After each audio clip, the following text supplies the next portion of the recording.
will be cast over the internet and available for public viewing.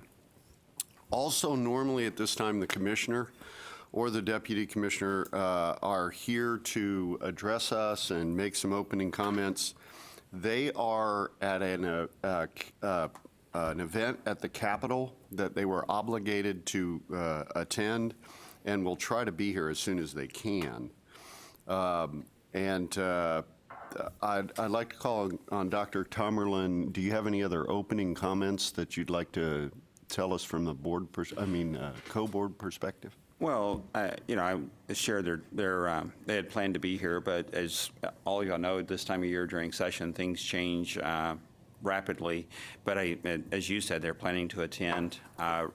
Rex said that if he was planning on leaving down there by 10 o'clock, so he should be here by 10:15 or 10:20. And then I'm not exactly sure about the commissioner and Dr. Gardner's schedule. But obviously, we'll make minutes available and share with them the outcomes of the meeting. And so with that, that's all I have to share at this point. Okay, thank you.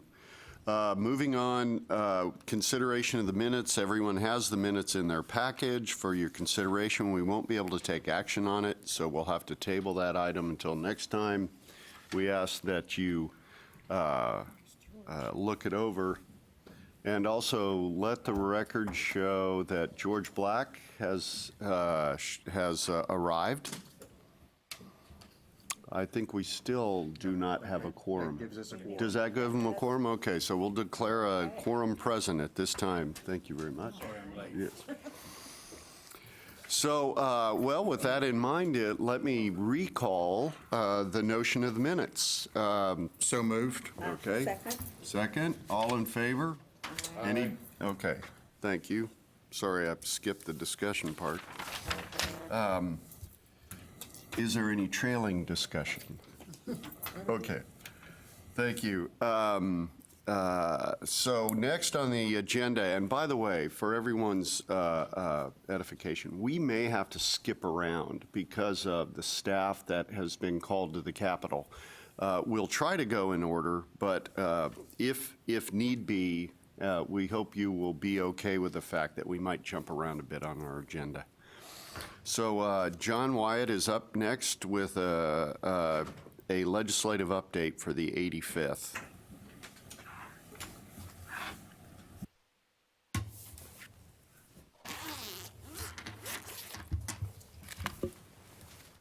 Good morning. Morning. Again, John Wyatt, Director of External Relations here at the Coordinating Board, here to provide you with an update on some of the legislation and kind of budget situation with the session.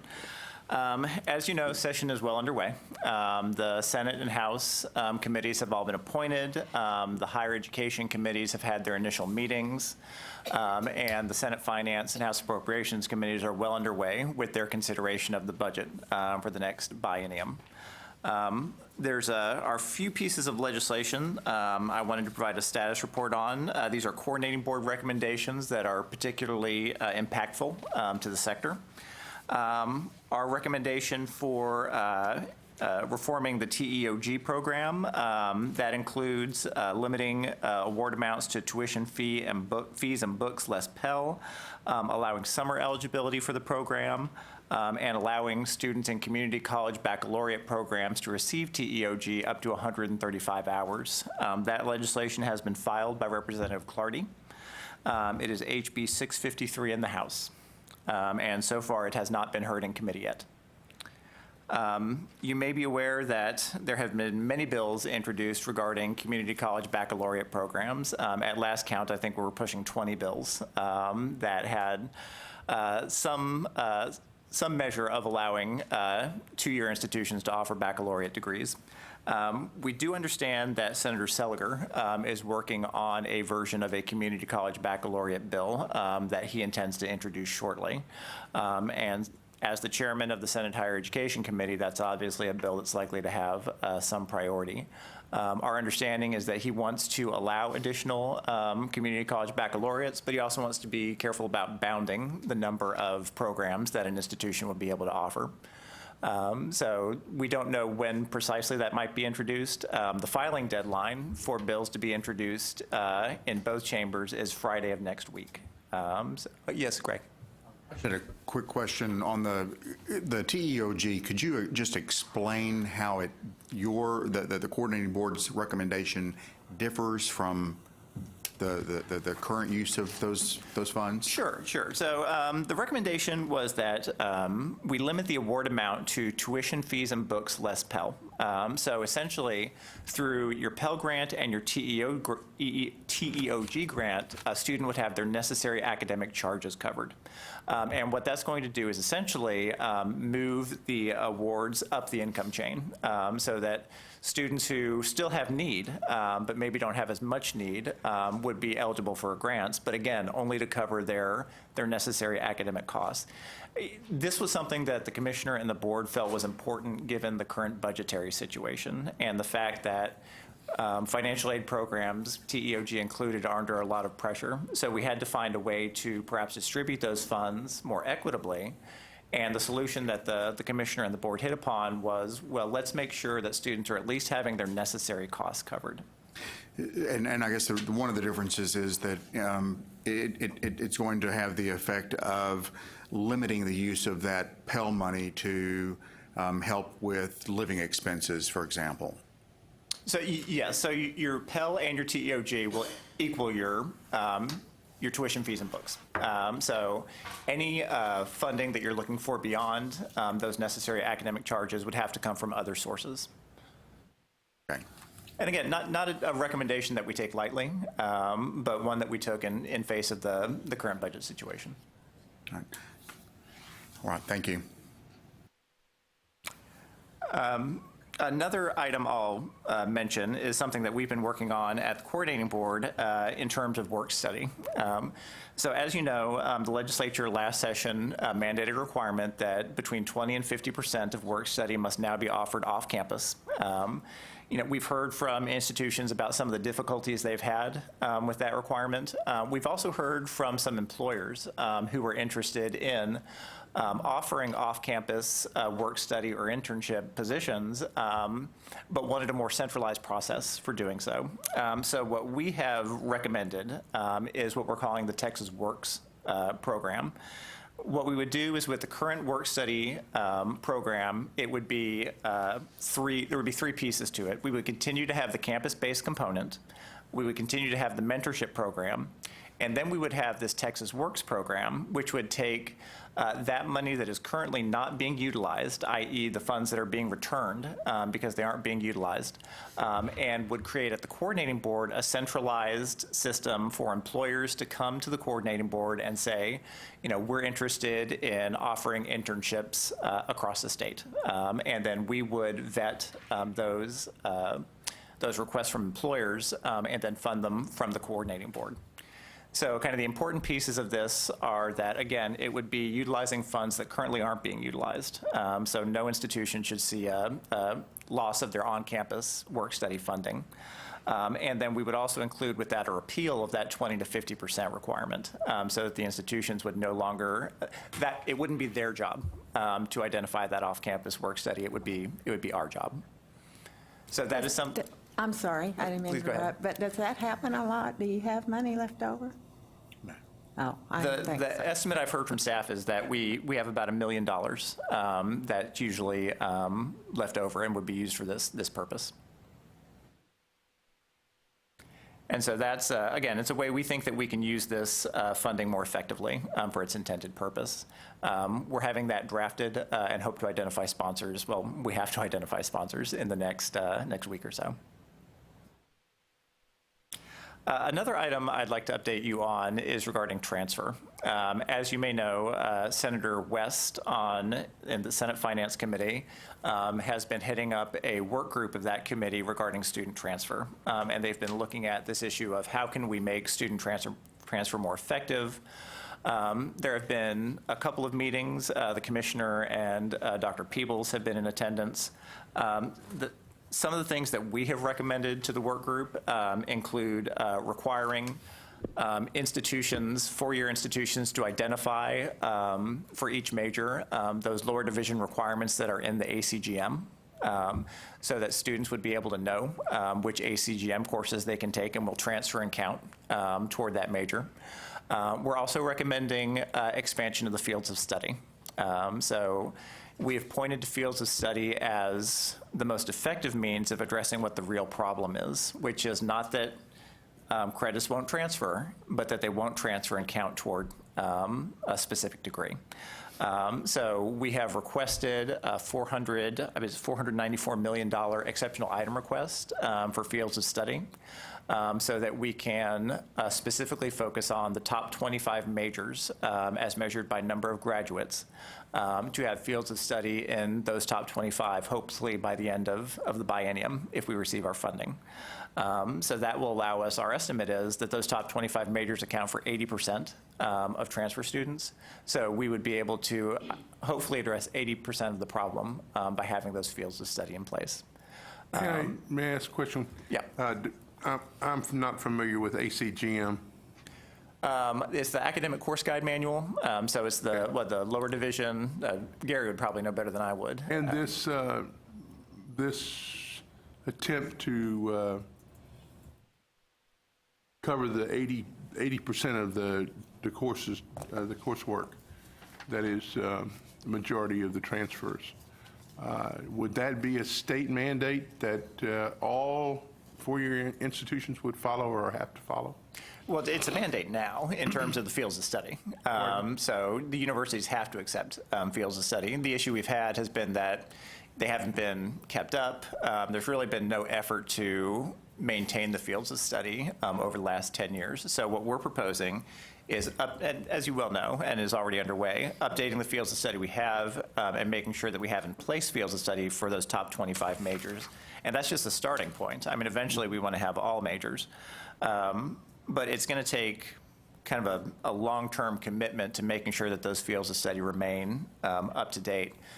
As well as there's a component of this is making sure students are aware of them and making sure that they're receiving proper advisement at both the high school level in terms of dual credit, at the 2-year level and at the 4-year level, so that they understand what courses they need to take if their goal is to, eventually transfer and receive a baccalaureate in a specific field. John, is there a bill associated with this work? There's not a bill on the fields of study. We do have an exceptional item request, so we're trying to get funding What about for the effort. The recommendation relative to senior institutions identifying what courses in the ACGM count toward a degree, that doesn't require a bill? Well, it's a recommendation that we made to the work group. We don't know how the work group will move forward with that. So that's our recommendation. We don't know if their intention is to have a bill filed, if it's to do this through rider. It's really going to kind of depend on what they see as the best way of getting it done. And the funding you're asking for is funding for the co-board to update the study groups? That is correct. It would allow us to convene additional fields of study committees. I'm sorry, field of study. Yeah.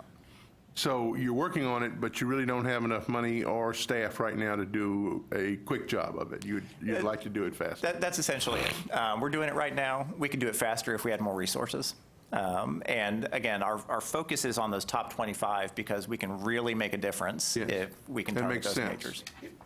Particularly toward 30-60 Texas. Yes, sir. 60-30 Texas. Yes, sir.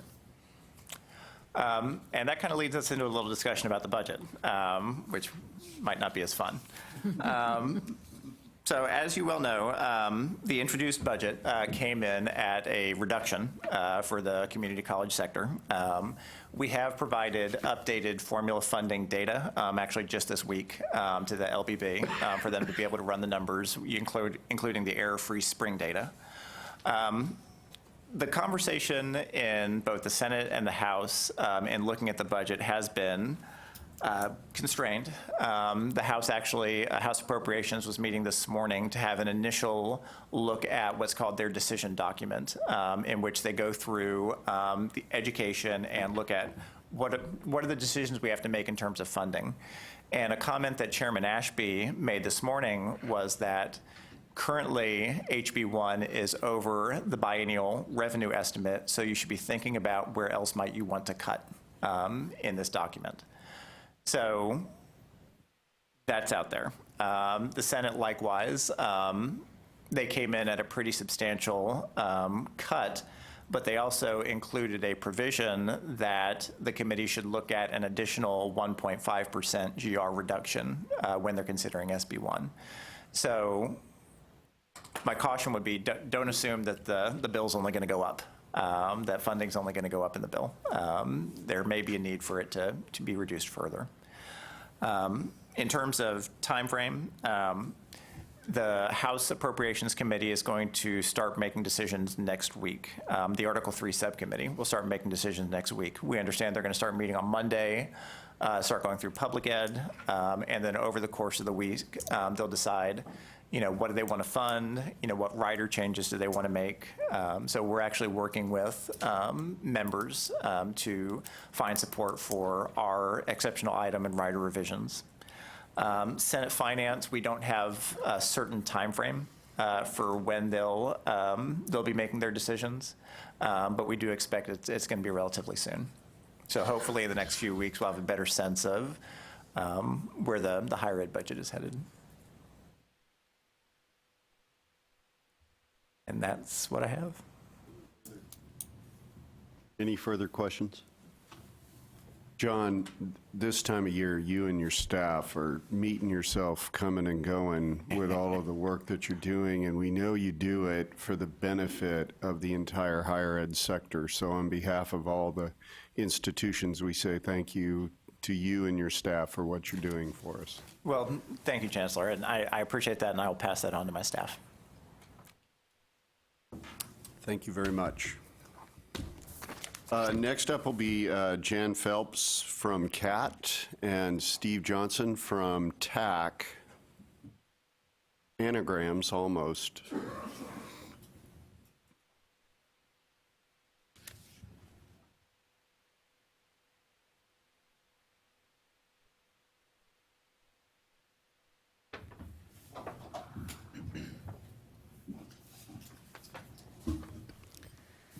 Good morning. Good morning. Hello, everyone. The last time I came before this committee, we talked about the work of the trustee organization to create a new strategic plan. And with the funding from the Gates Foundation, we have completed that strategic plan as part of the Trustee Leadership Series. And I have provided each of you an executive summary of the framework of the strategic plan, and that is going to be called Momentum 2021. The purpose is to provide a framework for the organization for the next 5 years. And using feedback both from members of this committee and other stakeholders, we looked at the purpose of the organization, and you will see not only the purpose and mission on the front page of the document, you'll also see the core values, the vision, and the 7 key result areas. And because we recommend that each of the 7 key result areas are not independent, they are all intertwined, and we want to make sure that we succeed in all 7 of those core areas for the organization to achieve success. So this is a document that lays out the work of the board and the organization for the next 5 years, and I look forward to working with all of you to achieve the goals that we have set out. And Brigadier General Weaver, as a member of the board, can you give any feedback on the progress? Is there anything you'd like to add to? Well, the first thing I'd like to say is happy birthday, Texas. I figured that would be the first thing out of the chairman's mouth. And we had a strategic retreat to put this document together, and it went out real well. And I think if you'll look at it and look down into it, you'll see that it kind of makes sense from the standpoint of pulling all 50 community colleges together in Texas under a single banner to do what's right for the students. That was our focus. What can we do to help students? We need to achieve success. And everybody's got their own little individual fiefdom and community college associations, and our funding, of course, is local taxes and our tuition. And right now, most people are struggling with that, but that's the sign of the times. But I think it's going to get better. we're looking forward to it. And Jen did a super job down there for us, and we appreciate it very much. And CAC was very much involved in the process also. It was a joint effort, and that's what we need to do. We need to join forces with limited resources and do better for the community as a whole. So just to reiterate some of the key points of the key result areas, advocacy is certainly what we're doing here at the statewide level with lots of stakeholders, as you mentioned, Chancellor Reeser. Advocacy at the federal level, I know that Kay Paul joined trustees and other leadership in D.C. just last month to advocate for Pell Grants and other things that impact our students at the federal level. We do engagement, and other items that we include are a luncheon with Chairman Seliger, and it was a joint CAT-TAC luncheon that was held last month. Education remains important, professional development, so that our boards remain well-informed to make the decisions. And then executing this plan will require work from all of the stakeholders. And the most important relationship is working with our presidents to ensure we all have the mission of student success at heart. Then resources, we continue to talk about budgets and resources, but are we looking forward to make sure that we are sustainable? And then board succession, we do have a vacancy on the CAT board at this time, but we want to make sure that we build the organization for the future and have strong leadership. So everything that we do is couched in that, and we appreciate all the work and advocacy that each of you do and the engagement. So thank you very much. Jen, I'd like to say that the work that occurred at the Community College Day when we all got together over at the TAC and CAT offices, that session was very, very good, working toward us understanding more about advocacy and how we as trustees can be involved in that. So thank you. You know, that's been my priority on the reason for CAT, so thank you for that. I will share that feedback. And Steve's going to talk about Community College Day. That's something that's been kind of in his pocket for many years of working, so he'll expand on that. But I know, Brigadier General, you served with our students up at the Capitol. Can you talk about your experience up there that day? Yeah, the student day at the Capitol, I thought went very well. There were busloads of the students that showed up from various and sundry community colleges, carloads. I guess some walked over there from Austin. But anyway, we had a good day with all the representatives and the senators.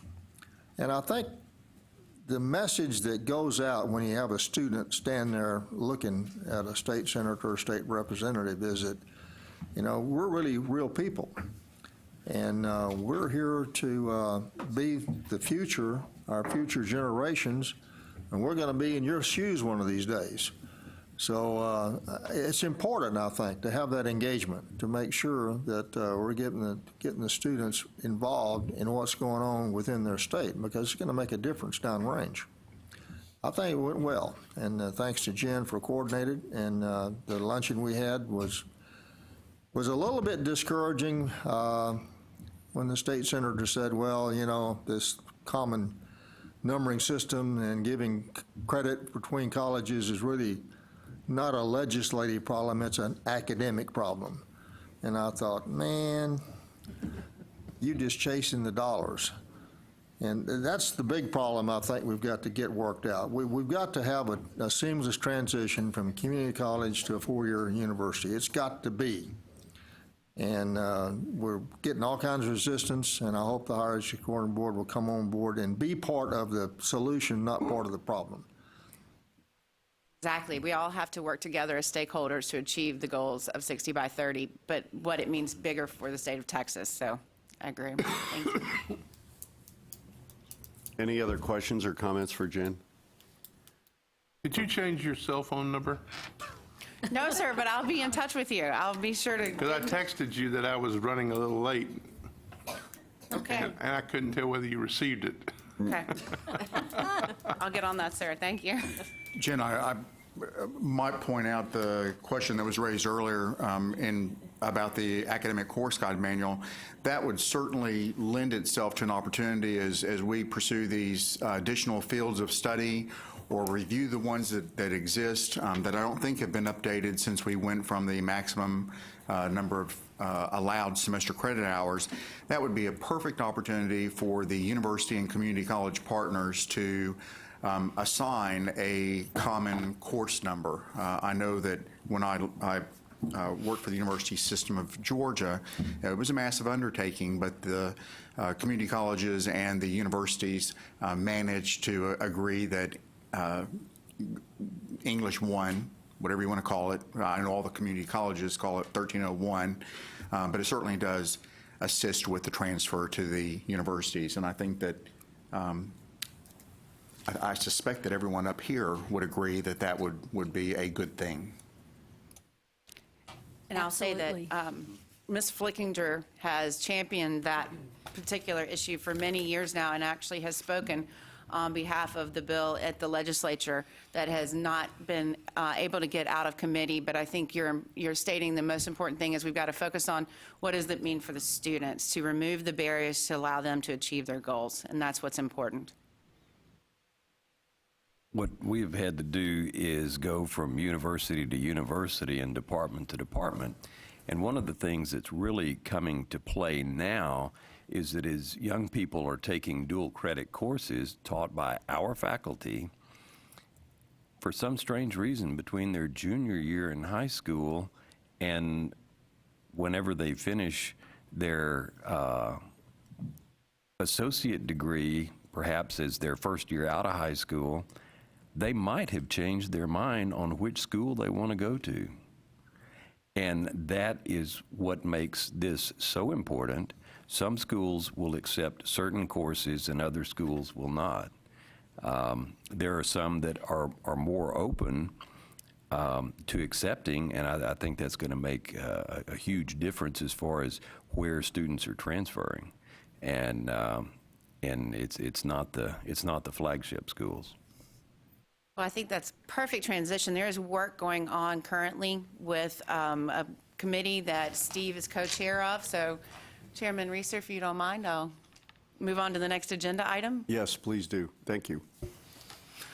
And good morning, everyone. Steve, though, before you get started, if you don't mind, I'd like to acknowledge that our colleague Mark Escamilla has joined us, and thank you, Mark. We know travel and stuff, and I'll update you. We went through the minutes. We heard a wonderful report from John Wyatt about the legislative. It was wonderful up until the point where he talked about the budget, and then it turned rather sour, if you will. Not his fault, but he was the messenger. And we just concluded our presentation from Jen on CAT, and so Steve's up next. Also, Dr. Peoples has joined us from the Capitol, and we appreciate him being here. Thank you. Thank you, Mike. Okay, Steve. Morning, everyone. I'm Steve Johnson. Always wonderful to get a chance to visit with you. My cell phone number is the same if you need to reach me.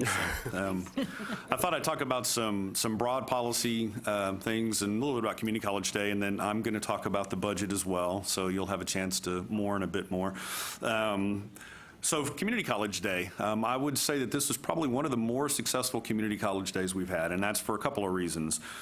We had about 1,300 plus attendees, of that over 1,000 students there for the day.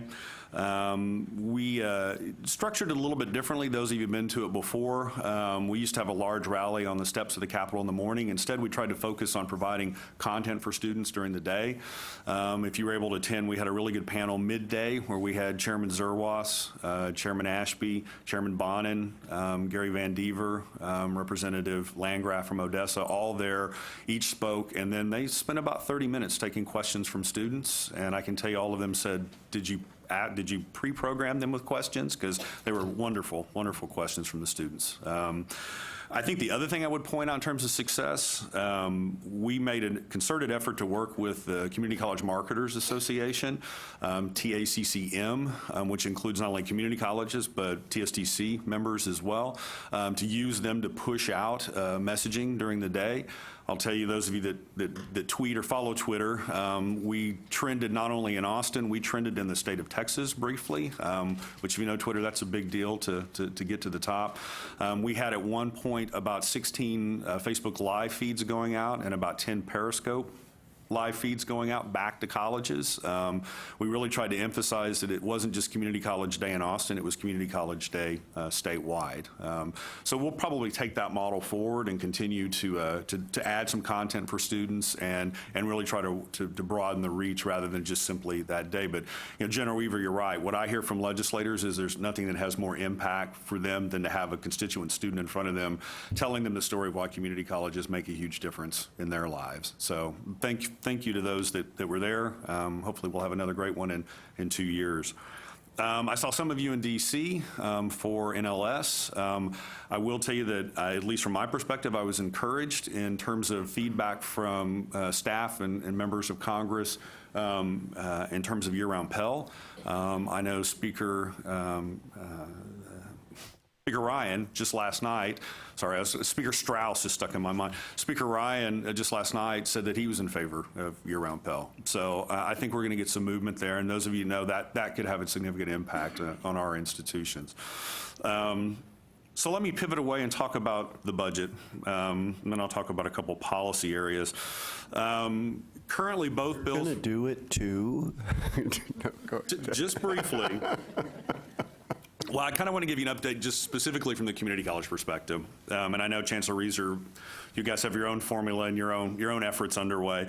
Both base bills, HB1 and SB1, hold community colleges essentially flat on contact hours. Now, that is a reduction because our contact hours are down slightly, less than 1%.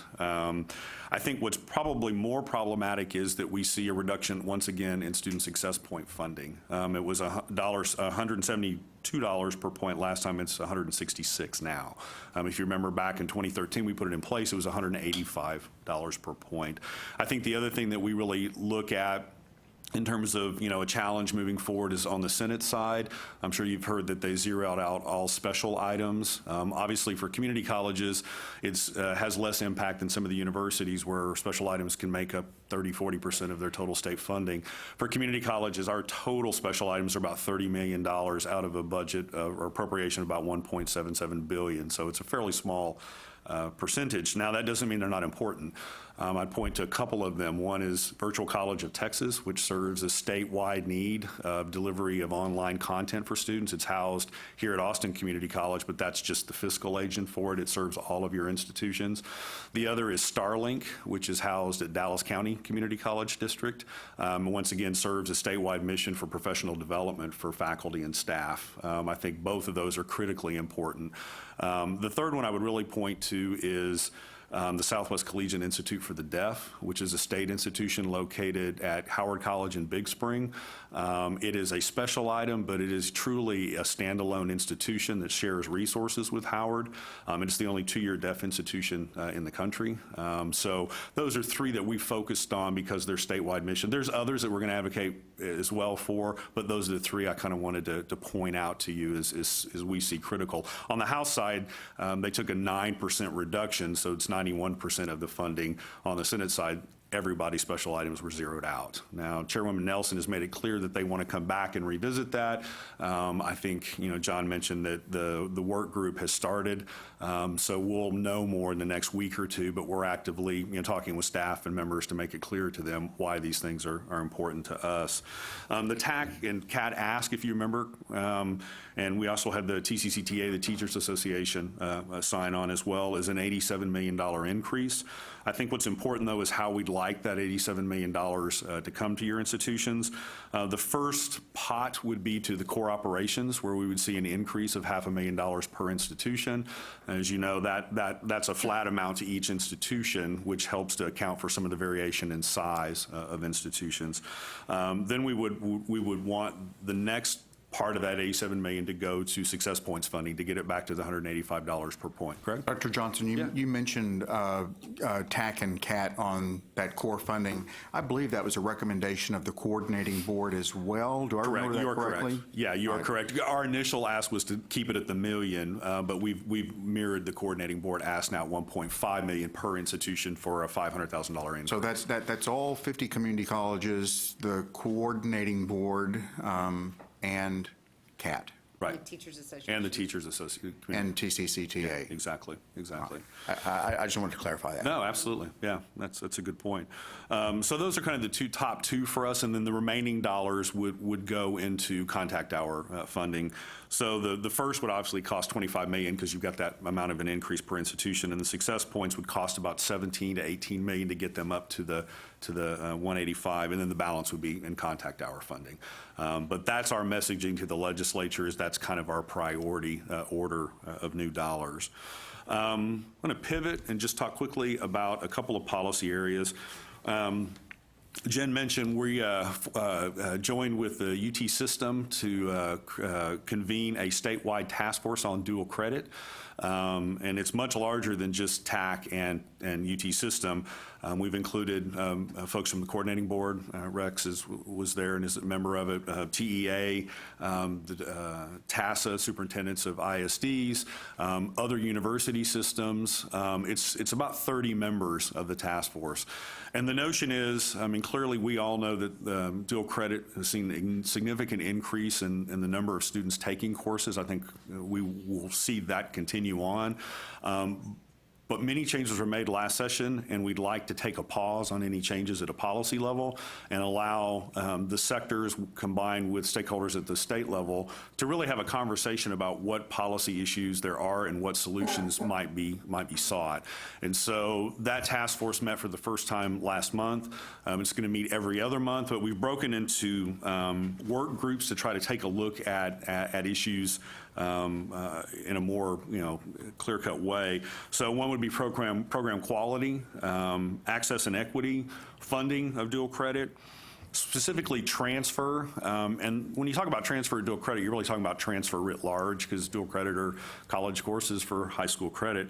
One specifically to dual credit CTE courses, and then one that's kind of a research work group that will support the other work groups as we go through this process. We imagine that it will meet through the interim and continue to do work. I'm encouraged. I think we had a really good initial meeting, and I think it'll produce some good results. At least that's my hope. The one policy area I did want to talk just a little bit about, besides dual credit, there are a series of bills dealing with community college service areas. We continue to see some bills filed every session that I would contend kind of erode service areas. I won't go into details, but I just want you to know that we're watching those pretty closely. Most of them would not just open up and do away with service areas completely, but it would certainly erode service areas at the margins.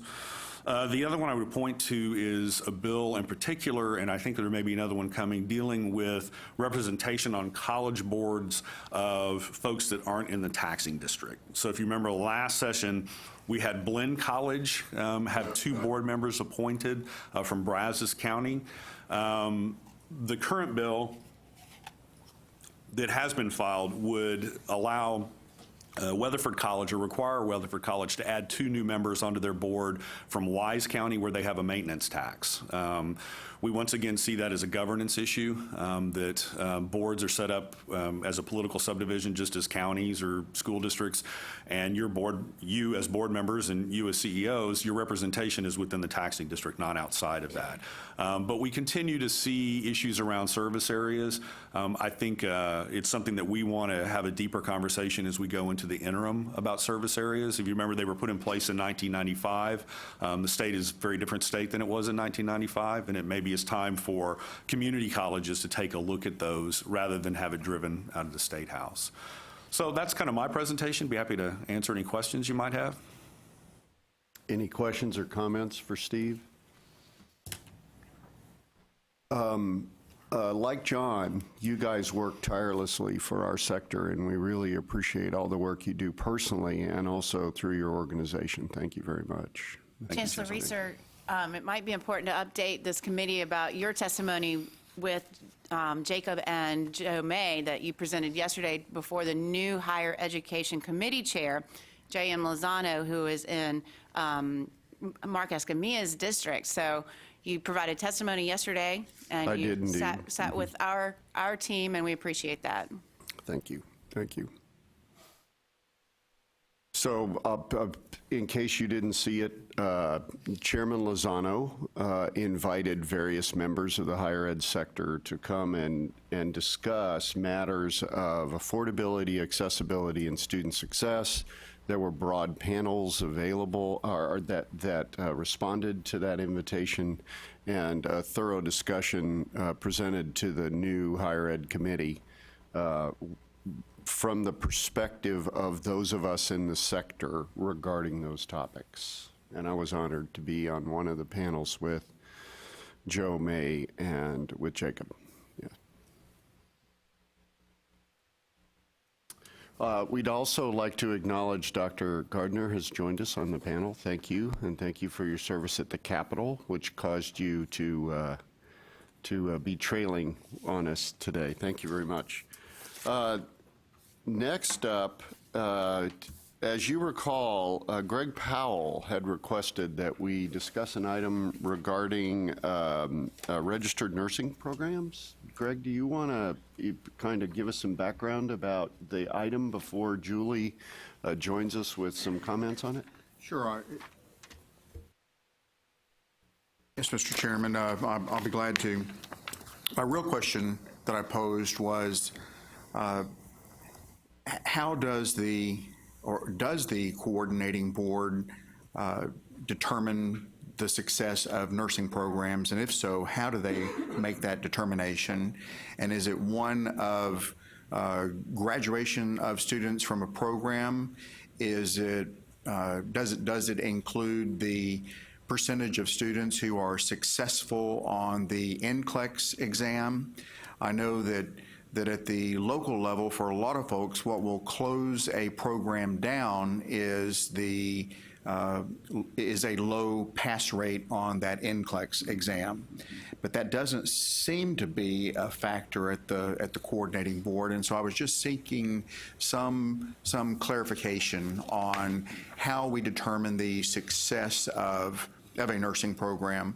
One of the examples that I had sent in to Gary, and I think I know the answer to this, but so do you have a student who goes into an associate degree nursing program, maybe has a complication with a pregnancy, drops out of the program, 2 years later, she re-enters the program. 2 years after that, she graduates, passes the NCLEX, and becomes a working registered nurse. So is that student a failure? Is that student a success, or would she fall into both categories? Thank you. And I'm actually going to ask Victor Reyna to come and join me, because we specifically discussed this scenario. But what I'd like to do, first of all, I'm Julie Eklund. I'm the Assistant Commissioner in the Strategic Planning and Funding Division. And I have with me Victor Reyna, and he actually works on the graduation rates for the Nursing Shortage Reduction Program. And that's an important program to talk about if we're going to be talking about nursing success. And I also have staff with me who, we have Ed Buchanan here, who also works on the Nursing Shortage Reduction Rate Program, if we have questions about that. And I think it's important to understand that when we look at success in nursing, we look at it affiliated with the Nursing Shortage Reduction Rate Program, and I think that's an important piece to discuss in terms of when we talk about graduation rate success for our nurses. And I understand it's a more comprehensive issue than that, and there are different types of ways that you can look at success for nursing, but we generally, because of our requirement to track for this particular program, that is how we calculate our nursing rates. So I wanted to walk through the program a little bit, how we do those calculations, and then I know Victor has an answer to that specific question that was raised, and we're happy to talk more broadly, because obviously the Nursing Shortage Reduction Rate Program doesn't look at certain areas like certificate programs that might be related to nursing. Or students who may be enrolled part-time. Yes, it's a very specific calculation, again, that's tied to the monies that go out through that program.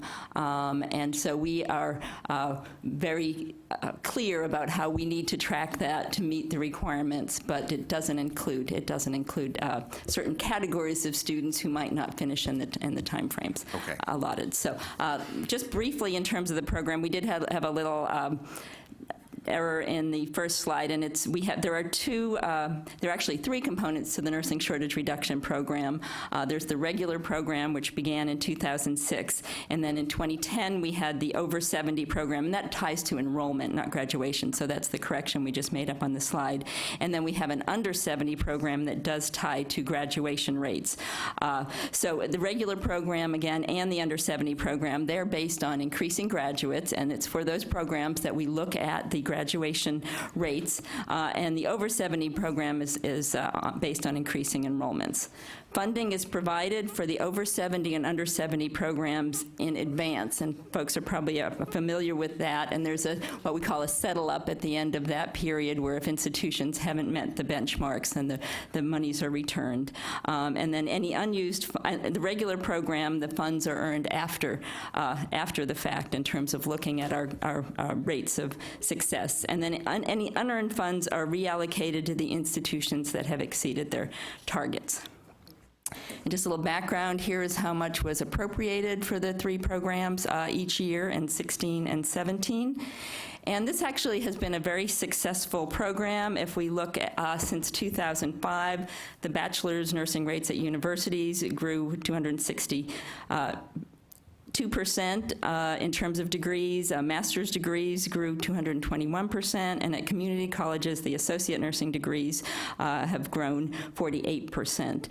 So we've seen a lot of success with this program, and now I'd like to walk you through a little bit in terms of the graduation rate calculation methodology.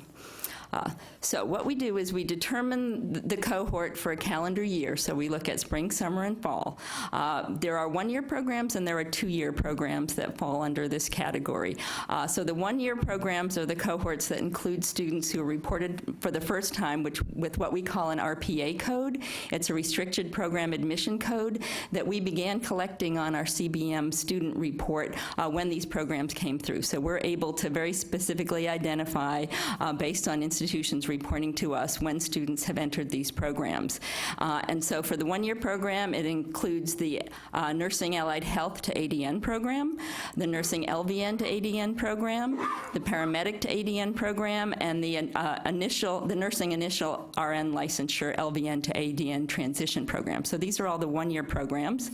And in terms of the two-year programs, we determine that cohort again in a similar way. We look at the restricted program admission code that's supplied to us from institutions, and that includes the Nursing Initial RN Licensure in terms of the associate degree program, the baccalaureate degree program, the RN, to baccalaureate, and then LVN to BSN transition program. So those are our three codes for our two-year programs, and so we take a look at those codes, and then for the purposes of the program, the students who graduate within 150% time with one of these SIP codes are included in our completion rate.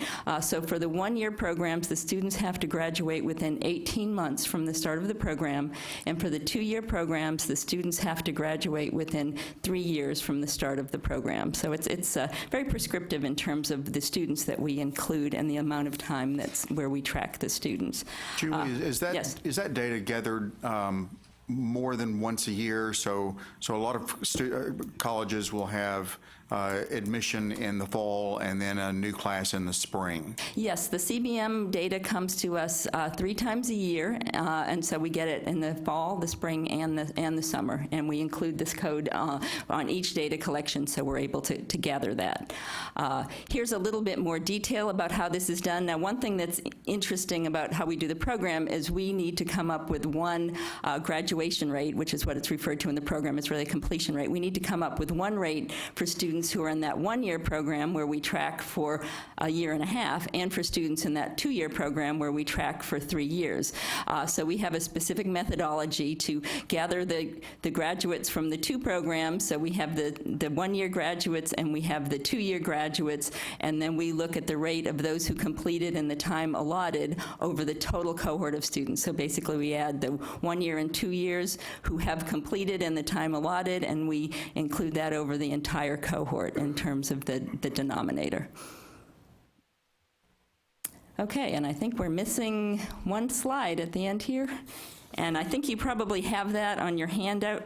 Oh, maybe we were there. That was it. That was it. Oh, okay. I'm sorry. So the last slide is kind of the detailed walkthrough, and so that's the background. I'm going to let Victor talk specifically about the scenario you raised, Dr. Powell, and let you ask any questions related to that, and then we're open to any additional questions. Well, I think the important thing to understand is we run this every 2 years for funding.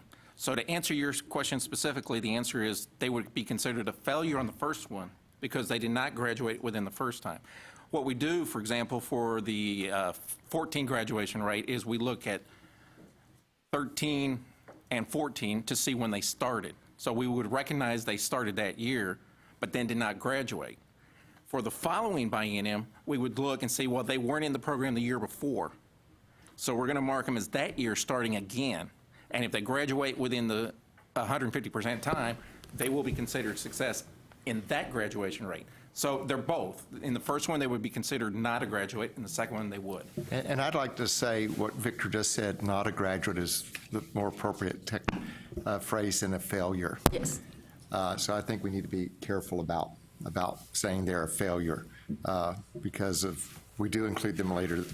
And I have to say that this is one of the most successful programs the legislature has put in place in terms of increasing the supply of nurses. Many of you remember here that for years the state would add nursing programs all over the state, but the number of graduates barely budged. And I think you can see from the numbers that Julie put up earlier, it's been very successful, and that's primarily because your institution has got real needed resources to make things happen, which you hadn't gotten before. Sure. Absolutely. And that explanation makes a lot of sense. Good, thank you. Yeah, the other thing that we have noted, and we've provided this detail when asked for institutions, again, not related to the nursing shortage reduction program, but we do see some situations where a student will start in an ADN program and then they'll drop down to a certificate program. So the student actually completes some training while they're at the institution, and we have provided that when asked if folks have wondered, hey, have all these students just left the program, not persisted, and sometimes that's not the case, that the students have in fact completed a certificate as opposed to the associate degree.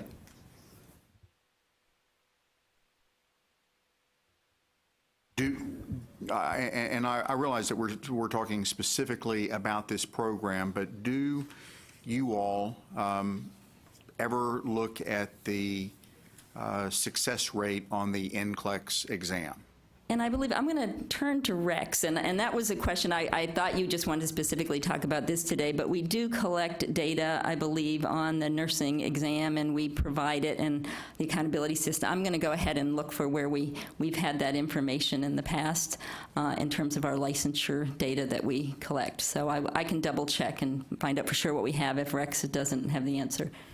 Well, the only place that at least my division uses the pass rate on the NCLEX would be in looking at new program proposals.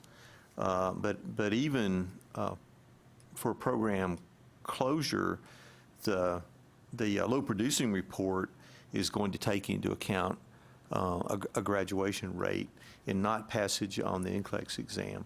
But we do look at it in terms of performance of schools as related to new program proposals and that kind of thing. But otherwise, we don't use the NCLEX pass rate. So any other comments or questions for Dr. Eklund on the nursing topic? Yeah.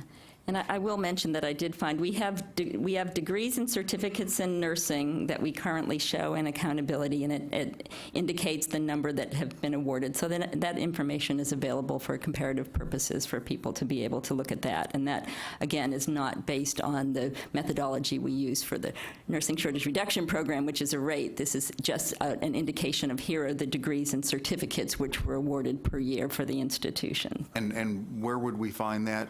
And that's right now in the accountability system.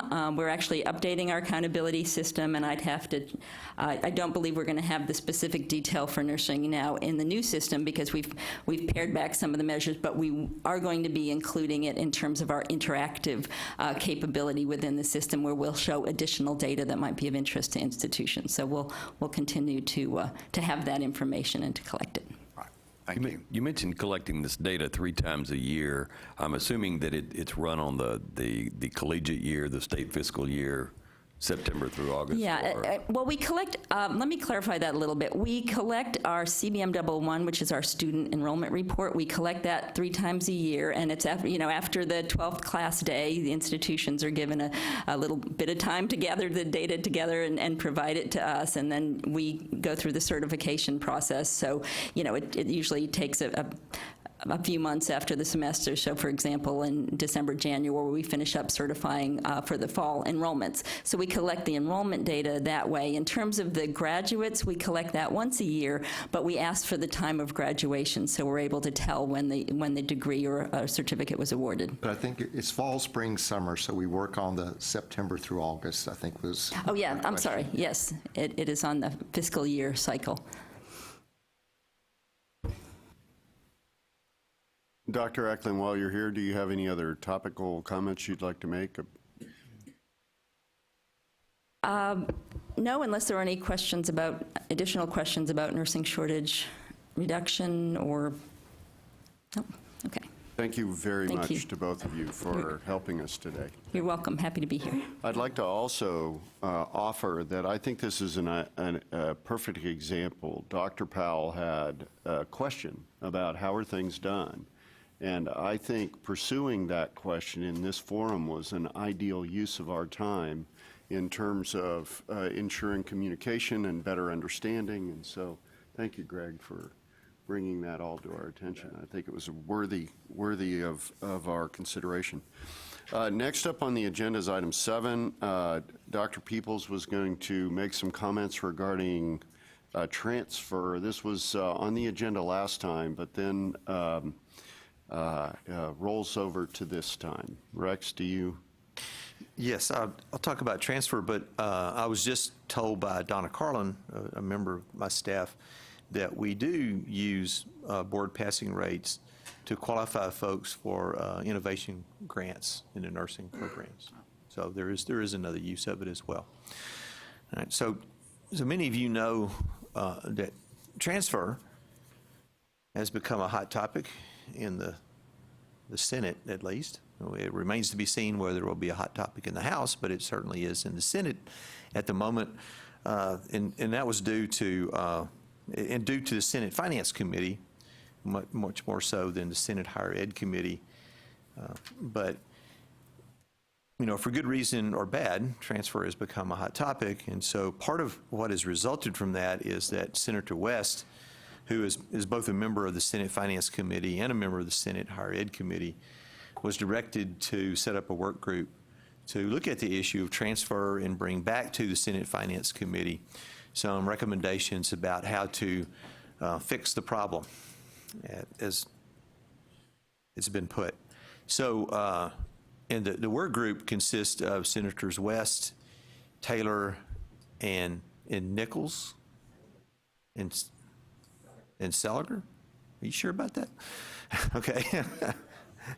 Well, he was there. But anyway, okay. And so the work group has met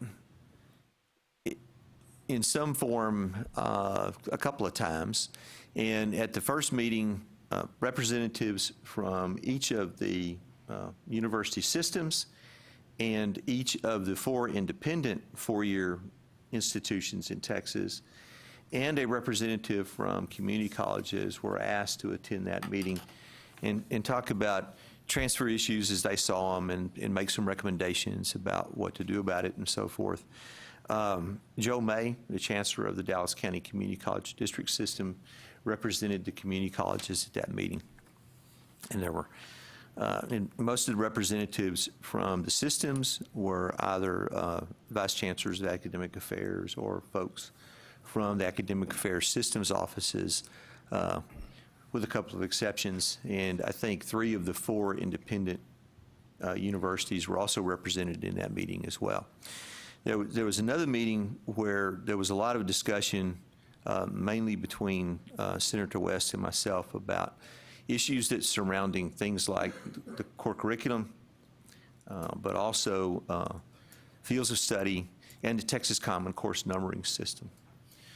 So I'll start with core curriculum. And, you know, part of the issue with the core curriculum is that we have a wide variety of choices in core curriculums. And the range of courses in the core ranges from about 40 or 50 on up to several hundred in a couple of institutions. The average is about 88, though, in the total number of courses in a core. But the wide variety of courses creates transfer issues. And of course, again, the issue is not really transfer. If a student makes a C or a better in a course, then it's virtually guaranteed that 100% of those courses will transfer to almost any institution in the United States, but certainly in Texas.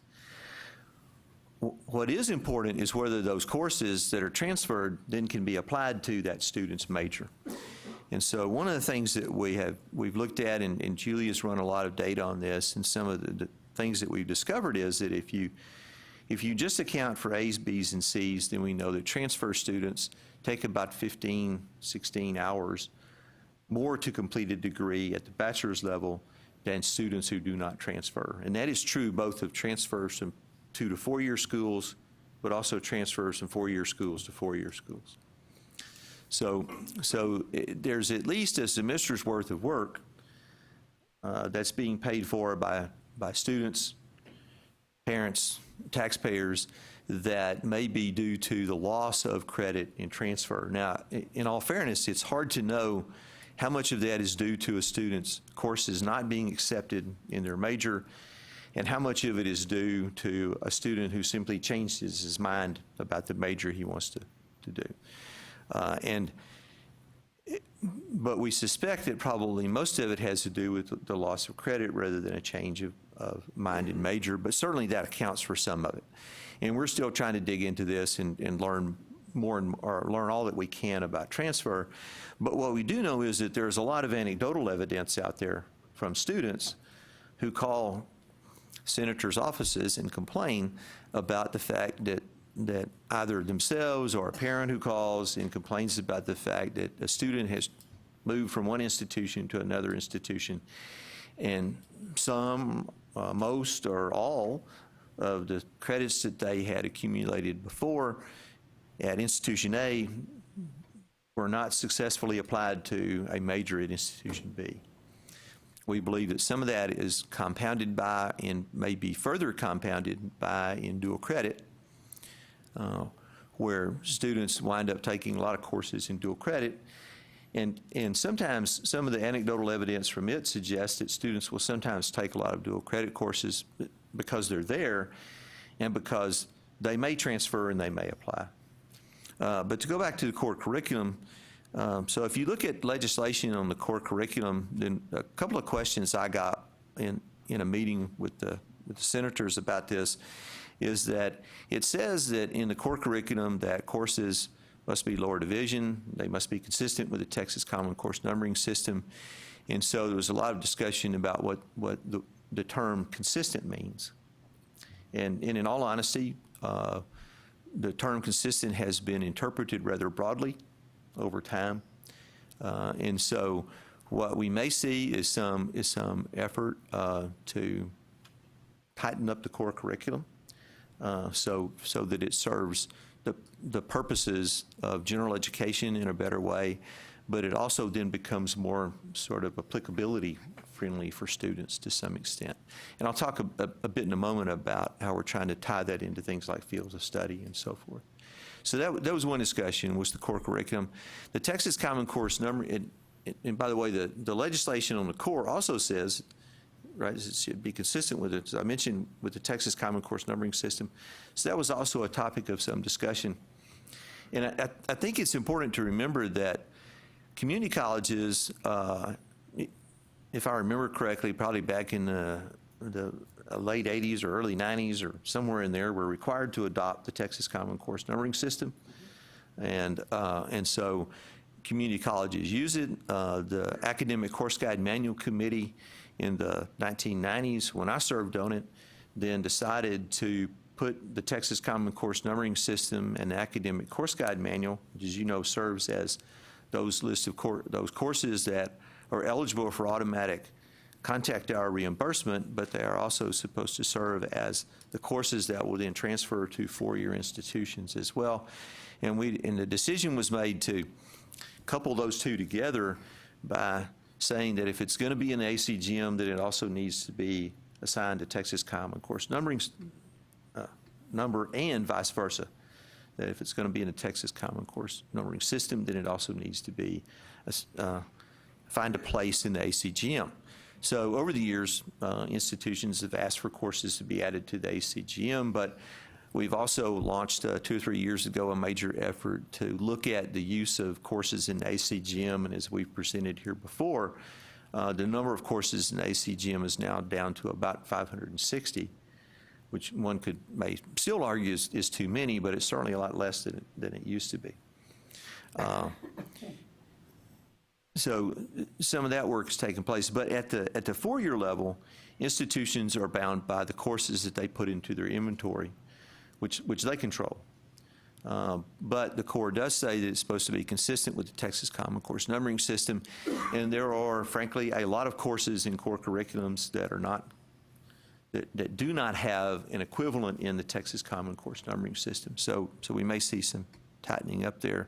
The core curriculum is often driven by not the needs of general education necessarily, but quite frankly, it's often driven by what faculty want to do or what a certain department wants to do, whether they need enrollment in that department, and so forth. And, and to be even more frank about it, the two-year institutions are just as bad about some of this as the four-year institutions are about in terms of pursuing courses that fit departmental needs, or they fit what a faculty member wants to do, and so forth.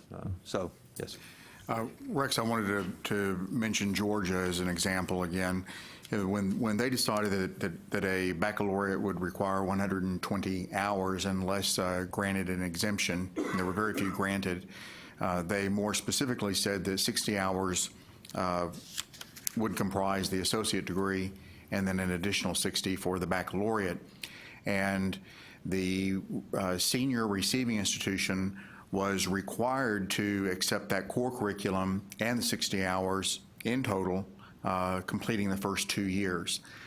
There was a lot of pushback from some schools, particularly within education programs. And I'll give you an example that some schools of education wanted students in the freshman, sophomore year to have taken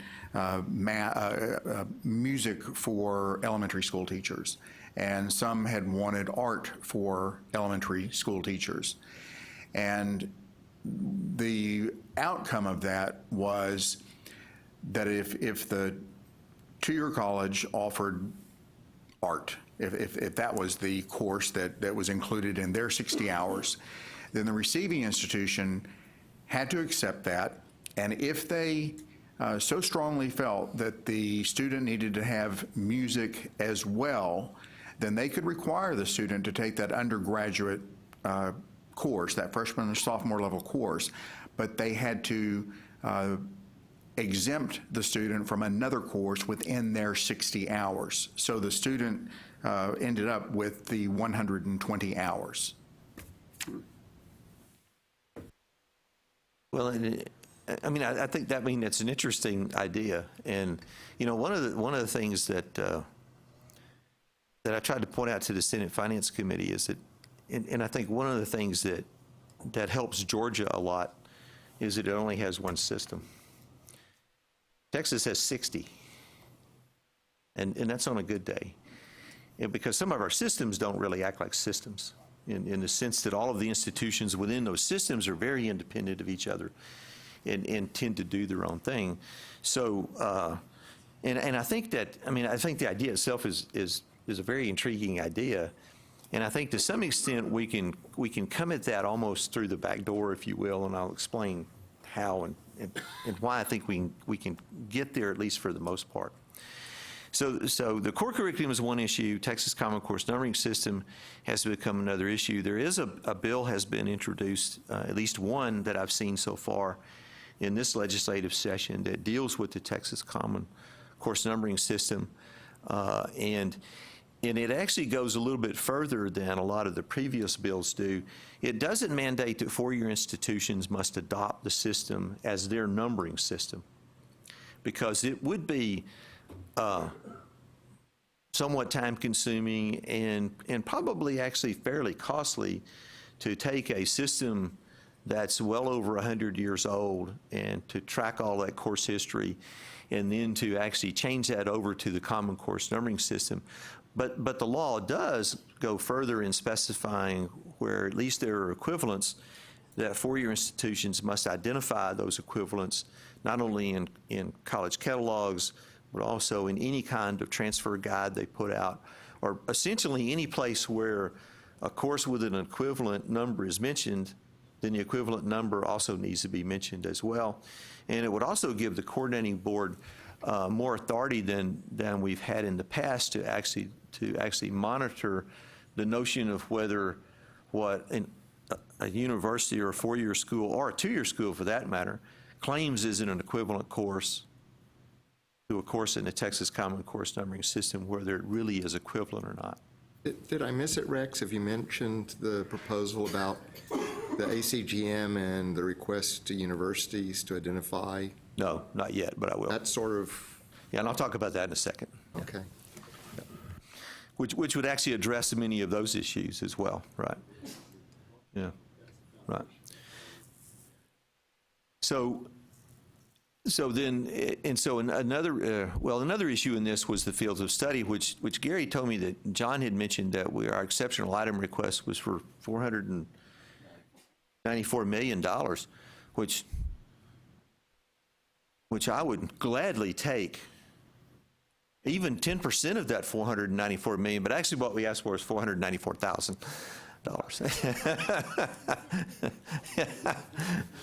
But I would certainly take the $494 million, so thank you. Yeah, right, that would get it done in short order. I wrote down $494 million. Well, and we don't, yeah, no, we'll be lucky we get to $494,000. And that was to request a couple of positions primarily, just to help us get the work done, but also solve some of our logistical issues with the committees and that kind of thing. So the fields of study were also discussed to a great extent. And the fields of study, as you know, consist of those lower division courses, a block of lower division courses that must be applied to a particular major. So we've done some work on those. We have 3 or 4 of those that are coming to fruition. Mexican American Studies has been completed, but we're almost finished with engineering. So 4 of the top fields in engineering, which I think is no small feat by itself to get folks to agree to that. Music and architecture are also almost have come to fruition. We have it, you passed this already, so in your package you have our plans for those that we're going to do next. This is based off of 2 things, primarily what are the top 25 majors. Julie ran some data for us that looked at students who had 50 semester credit hours that they were transferring in some form from a community college to a 4-year institution. And then we looked at what major did they declare while they were at the community college? What major did they declare once they got to the 4-year institution? And most importantly, what major did they graduate with? And so this is the top 25 majors that people graduated with from 4-year institutions. Okay, and so those will be our primary focus. The other focus we'll have is if the field comes to us and identifies certain areas as being problematic, or they think that an existing field of study is outdated enough that it should be done. Mexican American Studies is actually very small in terms of number of graduates, but as a field, they came to us and said, we would really like to revise the Mexican American fields of study, and would you convene that group? And we did. They met, and they started at 10 o'clock in the morning, and by 2 o'clock in the afternoon, they were pretty much finished and done. So that's good, but our focus is going to be on those top 25 majors, and when we get those done, we'll just kind of move down the line from there in an attempt to capture more and more students. The top 25 majors will take in it's at least 65 to 70% of all students. We've run some new numbers. Before we thought it was closer to 80%, but Julie's run some more numbers on this, and it looks like it's going to be closer to 65 to 70% in the top 25. Yeah, and that does depend on the SIP level that we look at in terms of 6 or 4-digit SIPs. So so on some levels we're closer to 80%, and others we're closer to 65 or 70%. But it will certainly capture the vast majority of students who transfer in those particular majors. So some of the recommendations that we put forward about this, one is that, and one of the things we think that can be accomplished rather quickly within a year or less, is to ask all of the four-year institutions to identify, we'll give them the list of top 25 majors, and if they offer that major, then to identify the lower division courses that they require for that particular major. And we can put that into a website that would be accessible to Specifically everybody. looking at the academic course guide manual. Identify. Well, we're going to ask them, I thought we were going to ask them to identify all of their courses, but they would also identify both the core curriculum courses they want, courses that are in an academic course guide manual. Am I mistaken? I mean, I understand. I mean, you're not incorrect, but I just want to clarify because it connects to the common course number. They will identify both courses, lower division courses that are required for that major in the academic course guide manual, which has the side benefit of it connects it to the common course number, but also then whatever's not there to identify it outside any courses they require that are not included in the academic course guide manual, which. Yeah, and, right. Yeah, So, I just and didn't then get the there, other things so, fit in, but that's fundamentally, so there'll be a tool so that students and advisors can go in and just identify this very quickly. And then and we can also use that evidence too to look at those top 25 majors and make some determination about where there's commonality across those lower division courses, where there are big differences, and use that in guiding the fields of study as well to help. It'll be a real help to that work as well, in addition to being a real help to students to identify what those courses are. Right, and a long term. The longer term benefits. Rex has been very creative in looking at various ways to try to make this happen in a shorter period of time, but it's an immense problem. And Georgia has the advantage of having a Board of Regents, as Rex said, and we don't have that advantage.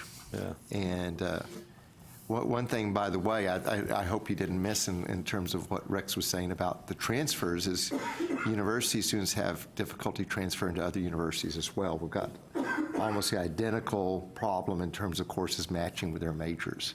By the way, one little footnote, because when Rex said 15 don't transfer, it was a disconnect for me because I think he said something I didn't hear. I just want to make sure you heard that when Julie's looked at the data, there are additional hours beyond that, but students didn't make an A, B, or C. They Oh, right. They had a failing grade or a D, and those won't transfer. So I just wanted to note that so you might hear, like I mentioned a number at UT yesterday, about 24 hours, but that includes that they're having to pay for it to a degree, but they wouldn't transfer anywhere. They wouldn't transfer from community college to community college.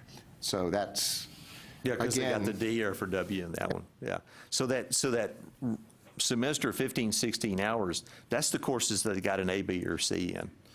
Correct. That are not going, and it's actually slightly higher from 4-year to 4-year than it is from 2 to 4-year, which we really found fascinating.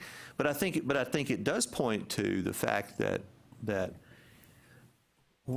while a lot of institutions have the same majors, I mean, you go to any 4-year school in Texas and they're all going to have business majors and English. If you look at that top 25, almost all of them are going to have all of those majors.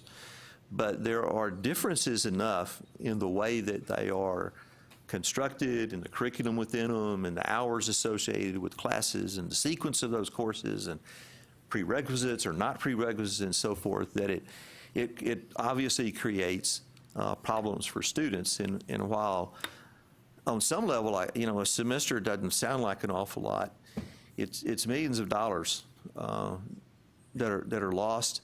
And a full semester of time for a student can mean a lot for a student who needs to go to work and to make a living of some sort. So, anything that we can do to help this would get us there. So we've talked about creating this database, which is again, a very sort of quick, short-term thing that will help students right away, help us in our work. We're going to continue to work on the core curriculum and see how we can try to streamline that where that is possible and make it, as I said, more applicability friendly. The field of study work, I think, is very important in this. We've also asked institutions as they work on fields of study to identify not just the lower division courses required for those majors outside of the core curriculum, but also to identify if they have specific core curriculum courses that students should be taking as well. By the way, one thing we're hoping with the ACGM, and I'm really grateful Rex kept putting the ACGM on the table because we never really considered how it could be used before, is that once those institutions, universities identify those courses there and students and advisors have access to it, that we would like to propose that be treated more like a catalog. And when that student, say, enrolled last fall and we're going to transfer, say, to Texas State, they would have, that even though Texas State might change a course, they would have at least, say, 3 years to transfer, and they wouldn't be subject to a change made the following year. So we think. That's good. Yeah. May I ask a few questions or make a comment? Sure. First of all, I think this is incredibly important work. And what really strikes me is as the community college sector is so focused on guided pathways, this is, that bookend at the other end. And so that will be such a wonderful foundation if we're able to achieve that goal of just identifying by those top 25 majors, both the common equivalency and the transfer, to really make that a meaningful system. So thank you for doing that, and don't give up. Rex and I are going to be meeting with Cynthia Farrell soon. I'm not sure when we finally found out a date to find out about the guided pathway efforts to make sure we coordinate. I should say that I actually met with someone at UT Austin with their class, and that this is an administrator over there, and they were talking about wanting to identify the appropriate sequencing of courses, so that could be shared statewide. And even I brought up the issue that came up in one of our focus group field of study committees about the hidden prerequisites to make sure those are identified. These courses that don't always show up on the paper, but everybody expects they take that instead of this. And so good news is I think we at least are getting a little bit more momentum than we had in the past. Well, I think it's very important. I think you'll find it syncs nicely with guided pathways, because you can imagine if you have 50 colleges trying to do that research on their own, how mismatched it would end up being. So this is good coordinated effort. My question is there a common number of courses in a field of study? I mean, is it like 20 hours or 40 hours or 30 hours? You know what I'm trying to say? The average number of courses is 88 in the total core. Well, I think she's asking. No, but I'm asking. But if what you're asking about is there a number of common courses In the field of study. then yes, there are. I mean, you will almost always find English 1301, 1302. There's almost always 4 math courses that are always there. College algebra, calculus 1, and then usually some form of pre-calculus. You're talking the core. I guess what I'm trying to think, if you're getting a major together, is there some average number that the universities have agreed that for a major in music, Oh. this number of hours we will accept? What, That varies greatly among the field of study itself. Music, for example, is at about 30 hours. Architecture, when they started going through theirs, at one point they were at almost 50 hours. And we almost had to remind them that, you know, if you have 50 hours of lower division and you have a 42-hour core, you don't have much left over for upper division major courses, so you need to be careful. But they're about 30. Somewhere in that ballpark. But they arrived at about 30 hours. Mexican American Studies is at 12. So it's going to depend a lot on the discipline and the major Okay. itself. The engineering FOS has all come in at about, in terms of engineering courses, at about 20 or so. Yeah. But then they've also included in that, 2 semesters of university physics and at least the beginning calculus course as a part of that as well. So their field of study comes in at well over 30 hours as well. I just want to point out one thing that Rex has added to the field of study that may not be apparent from what he's saying, but is he's realized that you need to reach from the field of study into the core curriculum. right. Hadn't been done before, to identify the types of things that you really should take into the core, so you could take biology in the core, but in the areas as mentioned, they really would require physics. And so the whole core would count as a core, but they'd have to take physics outside of the core, which adds to the work. And so I think that's a really important piece that Rex has added to their work that isn't maybe as apparent to everyone now, but I think it will make a much better product as they go forward for the student and for the institutions. And then I if believe you so. go to the other end of the spectrum and you look at dual credit, it plays the point that the earlier they start thinking about the general area they want to be, you can make better choices on what to offer for dual credit, which math course, science course. Yeah, so a couple of things that we've thought about there in trying to deal with that issue is one is, as you know, the current legislation restricts dual credit to core courses, CTE, and foreign language. And so one of the things that we thought should be added to that is for the board-approved field of study and program of study courses, which would certainly be beneficial to those in early college, high school in particular, that may wind up with 60 hours or more. So we think that would at least help, and over time, it will help more and more students as we roll out more and more field of study as well. And Rex only needs about 30 more staff to accomplish this as quickly as we'd like to. This is a very difficult task. Yeah. I'd like to just say that move right there addresses the reality of what's going on versus the speculation of just giving dual credit students a course and hoping that they'll track in a certain way. We open it up to field of study. That's really what we're trying to inspire. And if we don't have it built into the offerings, we're falling just a little short. But that is a great concept, I think. And I think we have to be aware there's really the potential that there's some areas in which a student might think about majoring in which they would be better off taking fewer dual credit courses unless they're just taking it for the rigor of the classes because they just won't fit into that major. I think that's a fairly small number, but the nature of dual credit is if the high schools aren't offering that course, you can't really have a dual credit course in it. And so I think that's something that's going to be discovered here and make it easier for students. And even this, if this academic course guide manual works out, even a high school counselor could look at it and say, okay, well, if you're really thinking of these 3 majors, this is going to be a great course, but don't anticipate that it's going to count towards the major, but it's going to be rigorous and you'll be better off for having taken it. At least I'll know that going into it.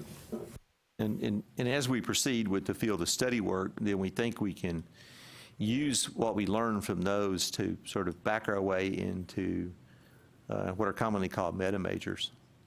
And the notion that if you don't know what your major is, at least you may know what broad area you want to get into and provide some guidance there. But it's a little trickier than people think, I believe, because if you look at what's common, it's almost universal across the 77 institutions in Texas, that everybody needs 6 hours of government. Well, what is universal is 6 hours of American history, 6 hours of government. But the only other course that that's almost universal is English 1301. But the divergence starts there, and so it's really difficult to say to students, okay, and I had this put to me yesterday when I did a little presentation for the Hunt County delegation, and this woman said, well, what about the basics? Aren't they all the same? And no, yeah, unfortunately, no, they are not all the same. There is a wide variety of the basics. So that's and that's something that I think that we can address through the core curriculum as well. So anyway, so that's some of the issues that we're looking at, and maybe we will get some movement at the legislative level that will help deal with this. And ultimately what this does is, a lot of it does is it really asks institutions to give up, and this is true of both, not just four-year institutions, but also two-year institutions as well, that it asks them to give up and address student. That was just a comic aside. Well, and I think that they could be said, and what's been ingrained for 100 years is that the institutions have control of their own curriculum. And that goes back much further than 100 years. And that's a 500 at least year tradition in higher education. But at least in Texas, it's 100 years or older for some of them than that. But I think what has changed particularly in the last 20, 30 years or so, is that for a long time it was more the rule than the exception, that where a student started, that's where they finished. And so for a long time, in a lot of ways, coordination was not really all that necessary or needed. And I think what has changed a lot is that students do transfer much more. I mean, what is the figure that 70% of all bachelor's degree students in Texas have some community college, or no, it's more than some. What's the figure? Well, the figure's very high, but the one I think is more important is a lower figure. It's 35% of all baccalaureate graduates have at least 30 hours. Now, the association does a much smaller number. I like our number simply because it says that is a huge contribution from community college. It's not just a student going there and taking political science in the summer, but this is the foundation of these baccalaureate degrees in a significant kind of way. Many of those that take 30 take even more. And so I think that's why I like to use that number, even though its percentages isn't as high, but you can't deny, and it also says that many universities could not survive in terms of producing graduates without those important transfers from community colleges. Yeah. El Paso, it's 50%. And have at least 30 hours, probably closer to 60. David and Rex, I'm certainly not speaking on behalf of other community colleges, but I will tell you that while the community colleges have a common course numbering system, I'm personally not married to that. If the universities could agree that what we call English 1301, they wanted to call 1351, I would change our number in a heartbeat to match with the universities. I'm more interested in having a common numbering system than I am that it be what we use. I believe I'm not incorrect in saying that you can't find the same numbering system across universities in the same system in some cases. Yeah, So- there are differences even inside systems. And on the other hand, there are some four-year institutions who have adopted the common course numbering system already. They tend to be smaller regional institutions, but there's, but again, part of what we confront is that, is that, in good or bad, and right or wrong, the system that we've created in Texas leaves a lot of discretion to individual institutions. And while I think that worked and worked well for a long time, and I would certainly argue that that discretion should, particularly in curricular matters, should be there at the upper division level, because that's where you define a program.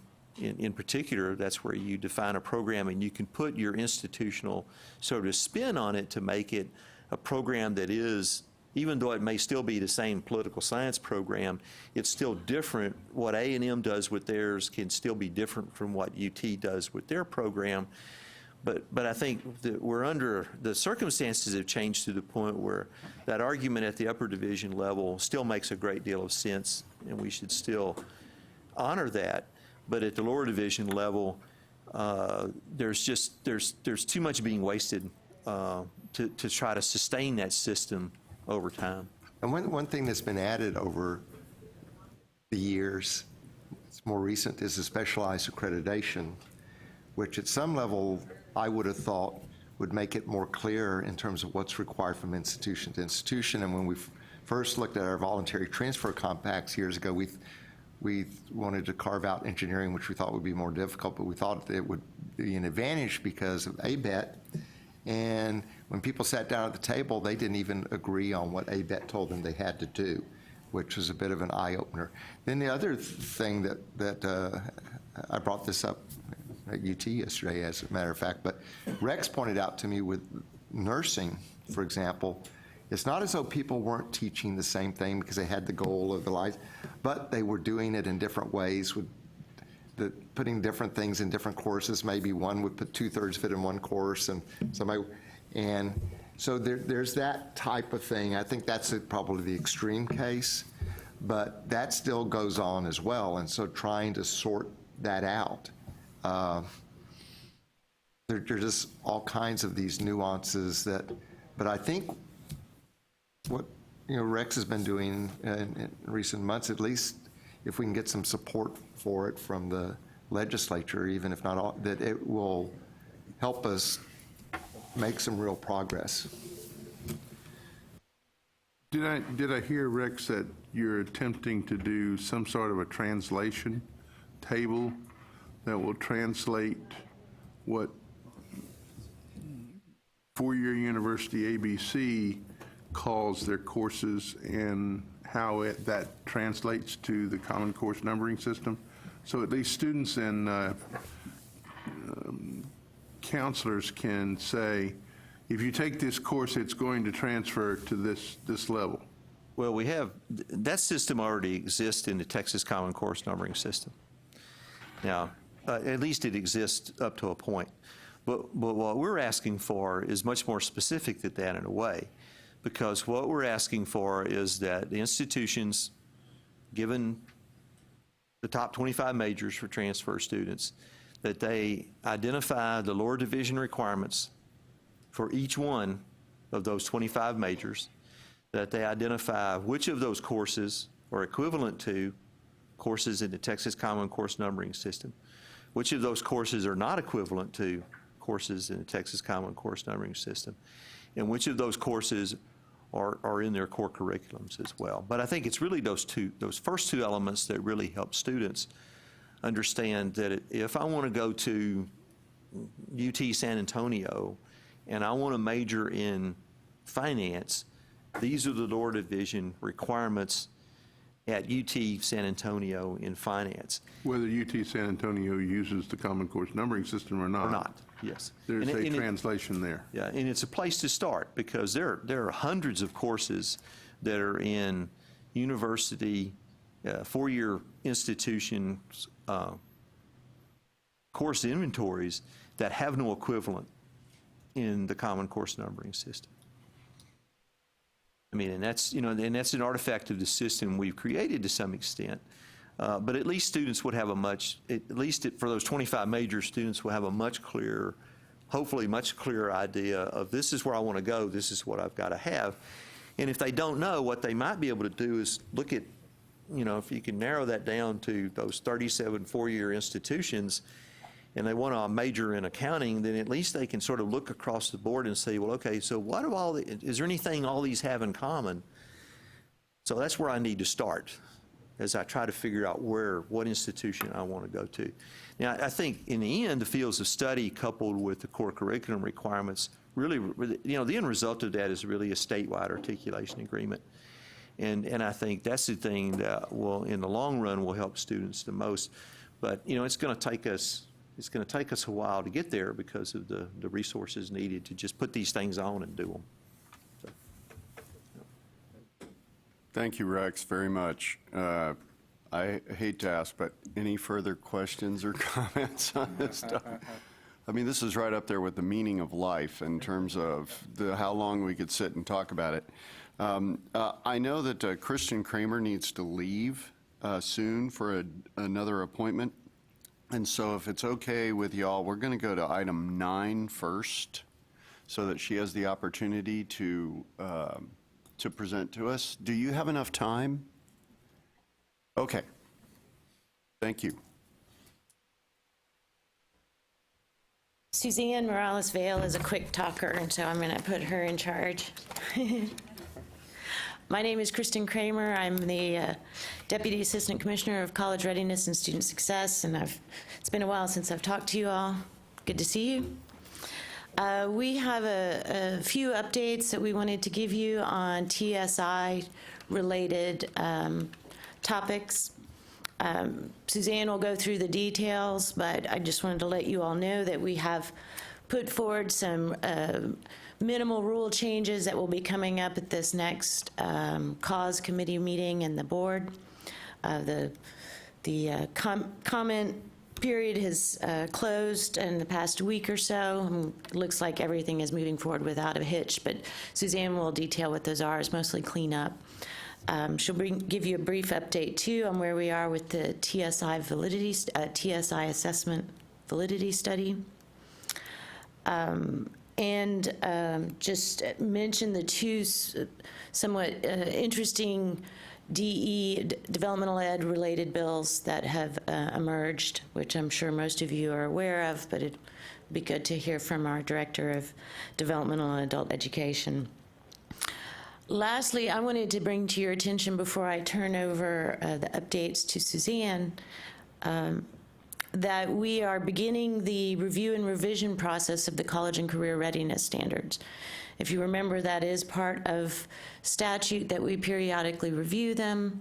This also came up in the tri-agency plan with Texas Workforce Commission and the Texas Education Agency, that we collaborate on reviewing those standards. We are going to begin with the English language arts standards and the math standards.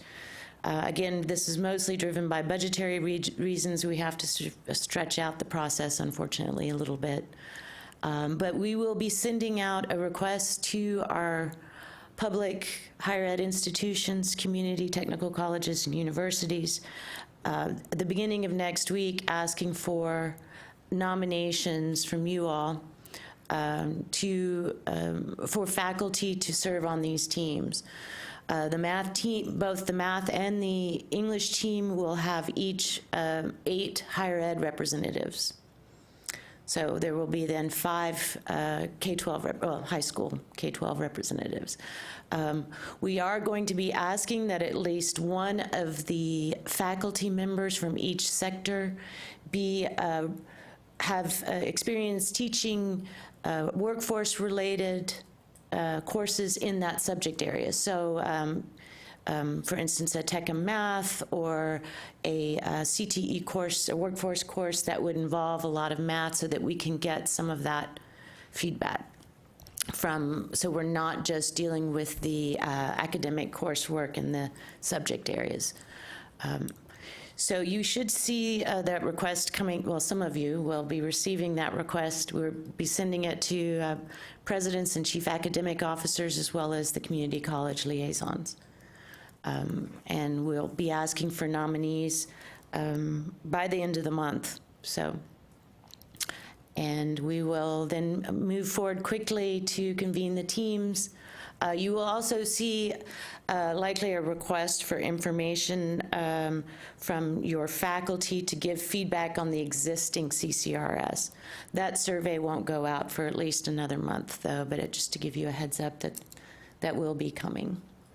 So if there aren't any questions about the standards review in particular,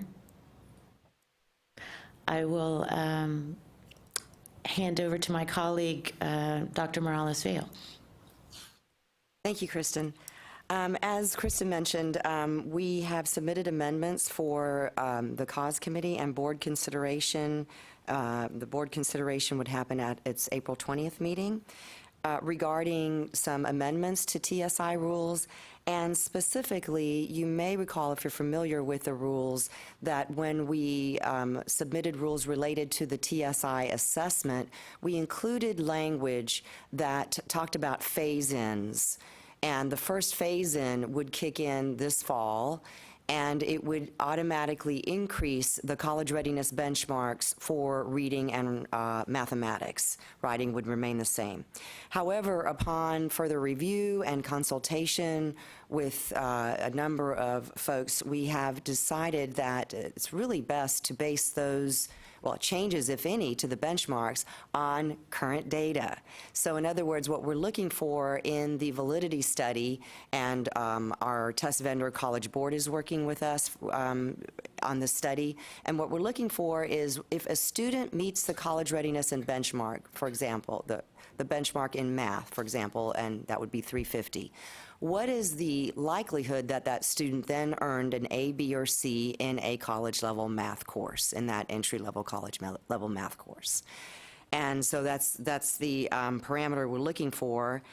College Board has completed the first component, which only included data up to 2014, and since then, the process started last summer, so since then, our colleagues in strategic planning and funding have been able to certify data of 2015, so they are currently working on crunching the numbers for the data for the students who have taken, who came in with a TSI assessment score and have taken college-level reading, writing, and mathematics courses in 2015. So as soon as, of course, we get those findings and we, vet the findings with our leadership, then we will come up with a recommendation, and we will then we will have a public comment period, and then we will ask our committee and our board to consider those recommendations. So we expect that it's winding down. We expect to have a recommendation early spring 2017, and of course, once those recommendations are approved by a board, we will certainly get the word out to all of our stakeholders. Let's see. One thing that I did want to add regarding the validity study, there is a lot of concern, especially from math faculty, that the math courses that the students are taking that are part of the sample, when we look at that 70% likelihood, it not only includes, of course, our introductory to statistics, for example, and the contemporary math course, so what we classify as our non-algebra pathway, but also those students who have taken the more traditional college algebra, which is what we call our algebra pathway. And some preliminary, when we looked at the numbers and what kind of courses the students were taking in our sample, we have found that 70% of the students who are in our sample indeed have enrolled in the college algebra course, what we know as the Math 1314 or 1414 course. And then the other 30% is for the other entry-level college-level courses. So we wanted to, share that information to reassure math faculty that indeed, the college algebra is very much represented when we look at the data and consider possible changes, if any, to our benchmarks. Secondly, I just wanted to kind of bring up, as Kristen mentioned, two of the bills that have been submitted. And one of them you may be familiar with. It's House Bill 417. And it basically, in a nutshell, would repeal the Texas Success Initiative. Now, part of the bill at the beginning, when you read the language, it also removes any reference to the Texas Success Initiative, including the assessment in K-12 statutes and various components of the K-12 statute. But in effect, it would repeal Section 51.3062, which is the Texas Success Initiative. The result of that would be there would no longer be a statewide mandate for college readiness assessment for entering undergraduate students. There would be no state required test or benchmarks to be used as a standard way across the state. And equally important, all funding for developmental education would be removed. I do want to clarify, though, because I think that there's a little misconception. The bill actually would have no effect on whether the TSI assessment would still be available. We would have to work with our test vendor, the College Board, and they have already shared with us that whether the assessment would be available or not would be depending on how many institutions would still, on their own, want to assess students and use that particular test for that purpose. I don't believe the bill would have any effect on an institution to be able to elect on its own to continue assessing. The second bill is House Bill 2223, and this one requires that by 2020, all developmental ed coursework is delivered in a co-requisite model. It specifically does exempt the types of interventions we use for lower skilled students in adult education and literacy, adult education, and what we call basic academic skills education, or also known as BASE education. So it does exempt those interventions for our lower skilled students. The second thing that this bill would do, the main component, is it would reduce the maximum number of DE-funded hours per student from current 27 hours per student at a community college, reducing it to 18, and at our universities, reducing the funding limit from 18 to 9. It does still allow, though, 18 hours specifically for our students who are with limited English proficiency, so for ESOL types of interventions. It still allows up to 18 hours for that purpose. Do we have questions for Suzanne, or? I have one. Have you had on the bill that would repeal TSI? Have you had the opportunity to review a bill analysis? And if so, what's the rationale from the author? Well, we, as part of our normal course of reviewing bills, we have submitted a bill analysis. So from how we feel, what is the impact on our stakeholders and the state and the colleges and universities, we submitted an analysis for that. Kristen, do you want to? I can't, at this point, I don't know if we have insight into the bill author's intention or motivation.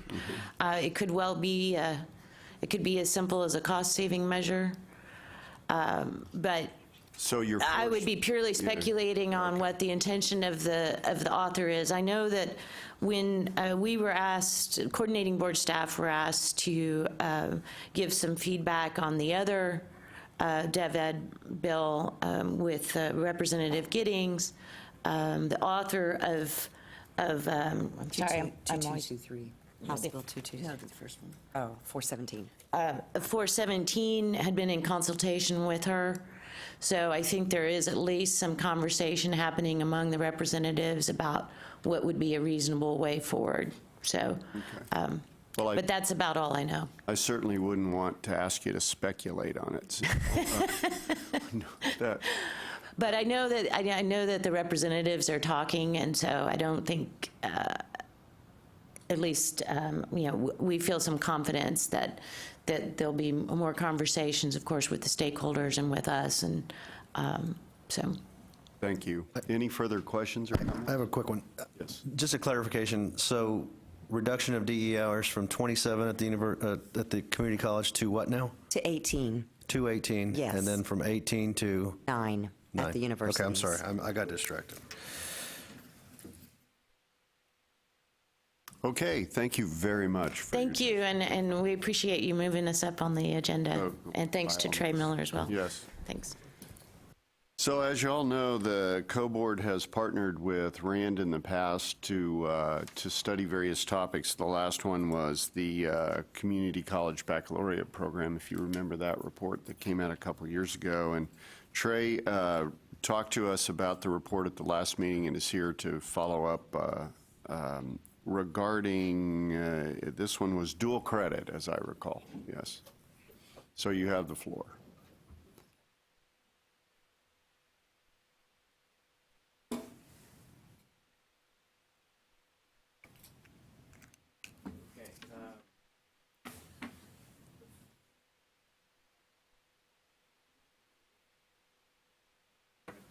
Is your mic on? There we go. Hear me now? Good, good. So thank you for having me here. My name is Trey Miller, and I'm an economist at RAND. The purpose of this briefing today is to share findings from the initial phase of a 2-year research effort that I'm leading in collaboration with the Coordinating Board and Gibson Consulting. The overarching goal of this research is to inform Texas policymakers and stakeholders whether dual credit education programs in the state need to be reformed, and if so, how to reform them to better support students through teaching, advising, assessment, and the allocation of resources, in turn helping Texas to reach the goals of 60 by 30 Tex, the state's strategic plan for higher education. Today, I'll present key findings from the first phase of this study, which began in October 2016. Our goal with this initial phase was to provide Texas policymakers and stakeholders with an initial perspective on the accessibility, diversity, quality, and efficiency of dual credit education programs in Texas, and to propose areas of dual credit education to investigate in the second phase of the study. We'll be releasing a draft report on the findings presented here for public comment in coming weeks, and I will provide more details on that later in the briefing. There'll also be a formal process for providing additional comments and suggestions prior to the publication of the report. I'd like to take a minute to acknowledge my co-authors, Holly Koshevich of the Coordinating Board, Elaine Wong, and Lindsay Doherty of RAND, Liz Marwa of Gibson Consulting, and Scott DeLomer from the College for All Texas Foundation. I could not have had a better research team to work with on the project. I'd also like to formally thank the College for All Texas Foundation, Houston Endowment, Greater Texas Foundation, Educate Texas, and the Meadows Foundation, both for their generous financial support of this project, but also for their collaboration, feedback, and support throughout the research process. To start, I'll set the overall context for dual credit education. What is dual credit education and why might we need it? What does the existing research say about dual credit education? Then I'll describe our approach to the first stage of the study and present key findings from phase 1. Given the time allotted for this briefing, I won't present any detailed statistics or figures, but I do have them available if questions arise. So before diving into the details of our study, I wanted to take a minute to provide some context. As we know, changes in our economy require a more educated workforce. Researchers, policymakers, and practitioners nationally have responded to these changes with a large-scale effort to increase the share of the population with a post-secondary credential. Initially, most of the focus was on improving post-secondary access and encouraging more students to enroll in college. These goals and trends were embodied in Texas's previous strategic plan for higher education, Closing the Gaps, by 2015, which focused on increasing college participation and reducing gaps in participation across race and ethnic groups. Texas made considerable progress in improving enrollments. However, completions continued to lag. These trends mirror patterns nationally, and research and policy communities now recognize the need to focus on student success and completion, in addition to access and participation. Indeed, the state's new strategic plan for higher education, 60 by 30 TX, focuses on a multi-pronged approach to increase the fraction of the population holding a post-secondary credential to 60 by 2030. The figure on this slide documents the progress the state has made in improving post-secondary access in recent years. The figures draw on analyses produced and regularly updated by the coordinating board that track outcomes up to 11 years out of cohorts of 8th graders attending Texas public middle schools. We have plotted college enrollment and completion rates for the 1996 to 2000 cohorts of 8th graders who would have graduated high school in 2000 to 2009. The trends show that college enrollment rates held relatively steady during the 2000s, with just over half of the public school 8th graders enrolling in some form of post-secondary education. Now let's look at college completion rates over the same period. This figure documents college completion rates for those same cohorts of public school 8th graders, and we see a consistent increase in the share of public school 8th graders completing a post-secondary credential during this time frame. The share of public school 8th graders completing some post-secondary credential increased from 17% to just over 20% during the 2000s.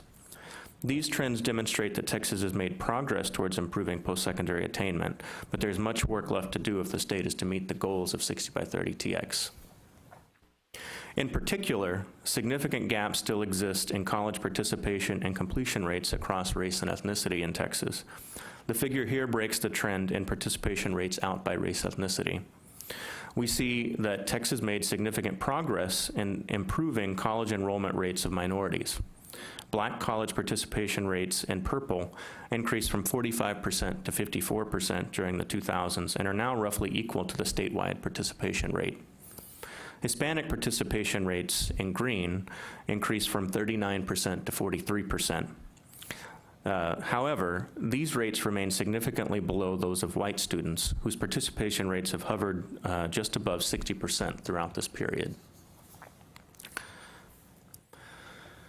Looking at college completion rates, we see that despite significant improvement, minorities still lag significantly behind white students and exhibit very low college completion rates. Overall, just 13% of Hispanic students and 14% of black students who attended a public middle school in Texas in 2005 and would have completed high school in 2009 completed any post-secondary credential. This compares to 29% of whites. Significant progress must be made if the state intends to meet the goals of 60 by 30 TX. So dual credit education has been held up as a policy option that could improve college participation and completion. And proponents argue that if appropriately targeted, dual credit could also help reduce disparities in participation and completion across race and ethnicity. While most of you here are likely familiar with dual credit education, these are programs that allow high school students to take college-level courses that simultaneously provide credit toward a high school diploma and a college credential. Advocates of dual credit programs argue that dual credit education can help students get used to college expectations, provide academically challenging courses, and help to align curriculum across high school and colleges. Others have argued that dual credit education can help lower costs to students and reduce overall time to degree for dual credit participants. However, dual credit is not without its critics. Some have argued that some dual credit courses may not be as academically rigorous as college-level courses, and hence could set students up for failure later on when they take college courses after high school graduation. Some have also argued that dual credit education could be an inefficient use of public resources. Dual credit education often receives funding from a number of sources, including the K-12 and post-secondary sectors.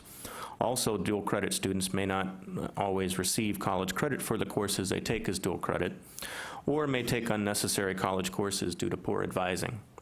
Finally, some critics have argued that dual credit education is less accessible to traditionally underserved students, including minority and low-income students. The national research on dual credit education has been largely positive, but is lacking in many ways. In general, national studies have found that dual credit education programs are positively related to student outcomes, but findings from most of these studies of general dual credit education have been based on interviews or focus groups or descriptive data. Most of these studies have not included statistical methods to tease out complex relationships between dual credit classes and student outcomes. There have been 2 experimental studies of early college high schools, which is one particular model for dual credit. Early college high schools are high schools where students begin taking dual credit courses in 9th grade and have the opportunity to earn as much as 60 semester credit hours before completing high school. Early college high schools are prominent in Texas, but to be certified as an early college high school in Texas, the high school must have a robust advising process in place. This context differs significantly from other forms of dual credit, where students may take a handful of dual credit courses, primarily during the 11th and 12th grades, and may or may not have access to similar advising resources. The evidence on the impact of early college high school has been quite positive, demonstrating the well-implemented and appropriately targeted programs have a positive causal impact on high school completion and college enrollment. However, we don't yet know if they also increase college completion rates or other long-term outcomes, since current studies have been unable to track students for a sufficient period of time. It's also unclear if the evidence on early college high schools can be applied to other dual credit models, where advising and program access may be less regulated. In general, the quantitative evidence that does exist focuses overwhelming on short-term outcomes like high school completion and college enrollment. There is little evidence on college completion or efficiency metrics like time or semester credit hour to degree. There's also a lack of qualitative information on implementation and costs of dual credit education. At present, our study adds to this literature by providing descriptive evidence on long-term outcomes, including college completion. We also provide some evidence on implementation based on interviews with Texas institutions that deliver dual credit. As we'll discuss later, we propose in the second phase of the study to provide additional information on costs of dual credit education and to provide more robust quantitative evidence on long-term impacts of dual credit education in Texas, and to provide additional evidence on implementation. Now I'll provide a brief overview of our study and why studying dual credit education in Texas in particular is important. Dual credit education has become an important policy issue in Texas. This is partly due to the passage of House Bill 505 during the last Texas legislative session. House Bill 505, which went into effect in 2015, removed limitations on the number of dual credit courses a student may take during high school, the number of dual credit courses a student may take each academic year, and the number of dual credit courses a student can take in 9th and 10th grade. House Bill 505 also allowed high schools to partner with institutions outside of their service area to deliver dual credit. Currently, little is known about changes in dual credit contexts, experiences, and outcomes since the passage of House Bill 505. However, there has been a rapid increase in the number of dual credit courses delivered across the state, and as dual credit education programs have expanded, institutions have developed new ways to engage more students in dual credit programs that may have important implications. Amidst this backdrop, there are heightened concerns in the state around rigor, efficiency, and cost of dual credit education programs. Today, I'm presenting evidence from the initial 3-month phase of a 2-year study on dual credit education programs in Texas that was designed to provide an initial lay of the land for dual credit education programs in the state for the 85th Texas Legislature and help us to refine questions for the longer second phase of the study. The initial phase was guided by 4 research questions. What institutional policies and practices shape how institutions advise dual credit students, teach dual credit courses, and determine student eligibility for dual credit courses? How have dual credit participation rates among different student groups and dual credit course delivery changed over time? What are the academic outcomes of high school students and who took dual credit courses versus those who did not? And to what extent did high school students who took dual credit courses complete college more efficiently than students who never took dual credit courses? We use 3 sources of information to answer these questions: a thorough literature review of dual credit education programs in the U.S. and in Texas, analyses of administrative data from the Coordinating Board and TEA. We used the most recent data available from 2000 to 2015. Again, these data do not include students after House Bill 505. Interviews of dual credit administrators at 15 community colleges as well.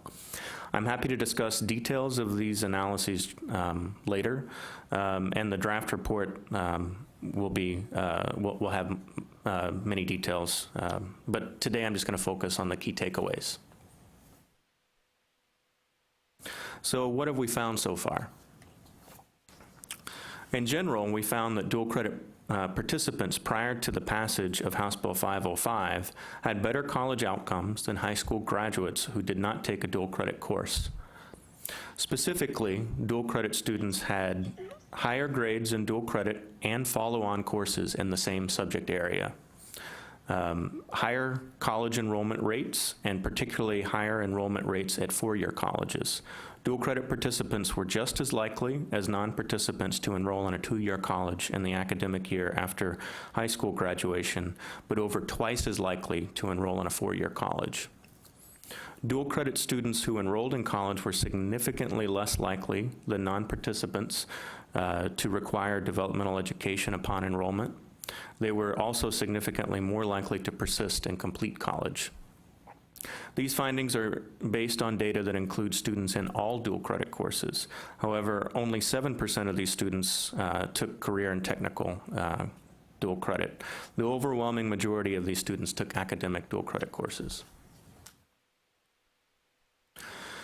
In regards to time to degree, we found that dual credit participants took on average a 0.5 less academic years to complete a four-year degree. And in regards to semester credit hour to degree, dual credit participants completed their degrees with roughly the same number of semester credit hours as students who did not take a dual credit course. It's worth noting that semester credit hour to bachelor's degree was roughly 145 for both dual credit and non-dual credit students, while most bachelor's degree level degree plans require 120 semester credit hours of coursework. So both groups have considerable progress to make to improve efficiency, and this is a priority of the coordinating board.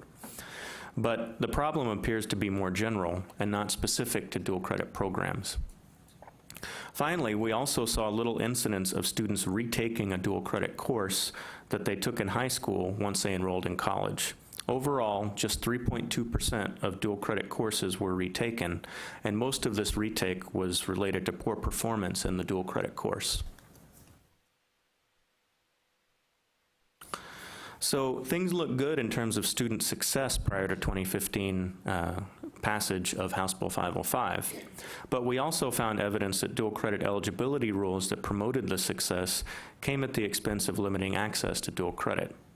We saw wide disparities in dual credit participation rates by race and ethnicity, income, urbanicity, and academic background. While diversity of students taking dual credit courses increased between 2000 and 2015, it didn't keep up with the pace of increased diversity in the overall student population. And in fact, gaps by race and ethnicity widened over that period. This is consistent with the finding from our interviews with dual credit administrators. They reported strong adherence to dual credit eligibility criteria and used more stringent standards in many cases. In particular, most dual credit administrators reported using TSI college readiness standards as their primary means for determining eligibility for dual credit coursework.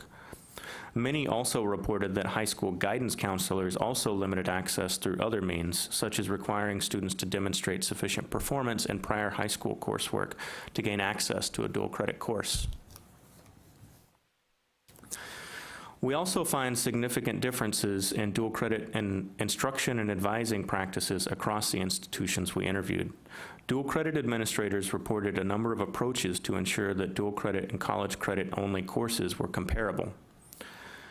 For example, state policy mandates common learning objectives for all lower division courses, and dual credit administrators reported the use of common syllabi and departmental oversight of instruction and assessment in many cases. Guidelines by the regional accrediting body set minimum qualifications for college instructors, but they do not guarantee that dual credit instructors have equivalent academic backgrounds and teaching experience. Indeed, our data analysis showed that 41% of dual credit course seats were taught by a high school teacher, and half were delivered on a high school campus.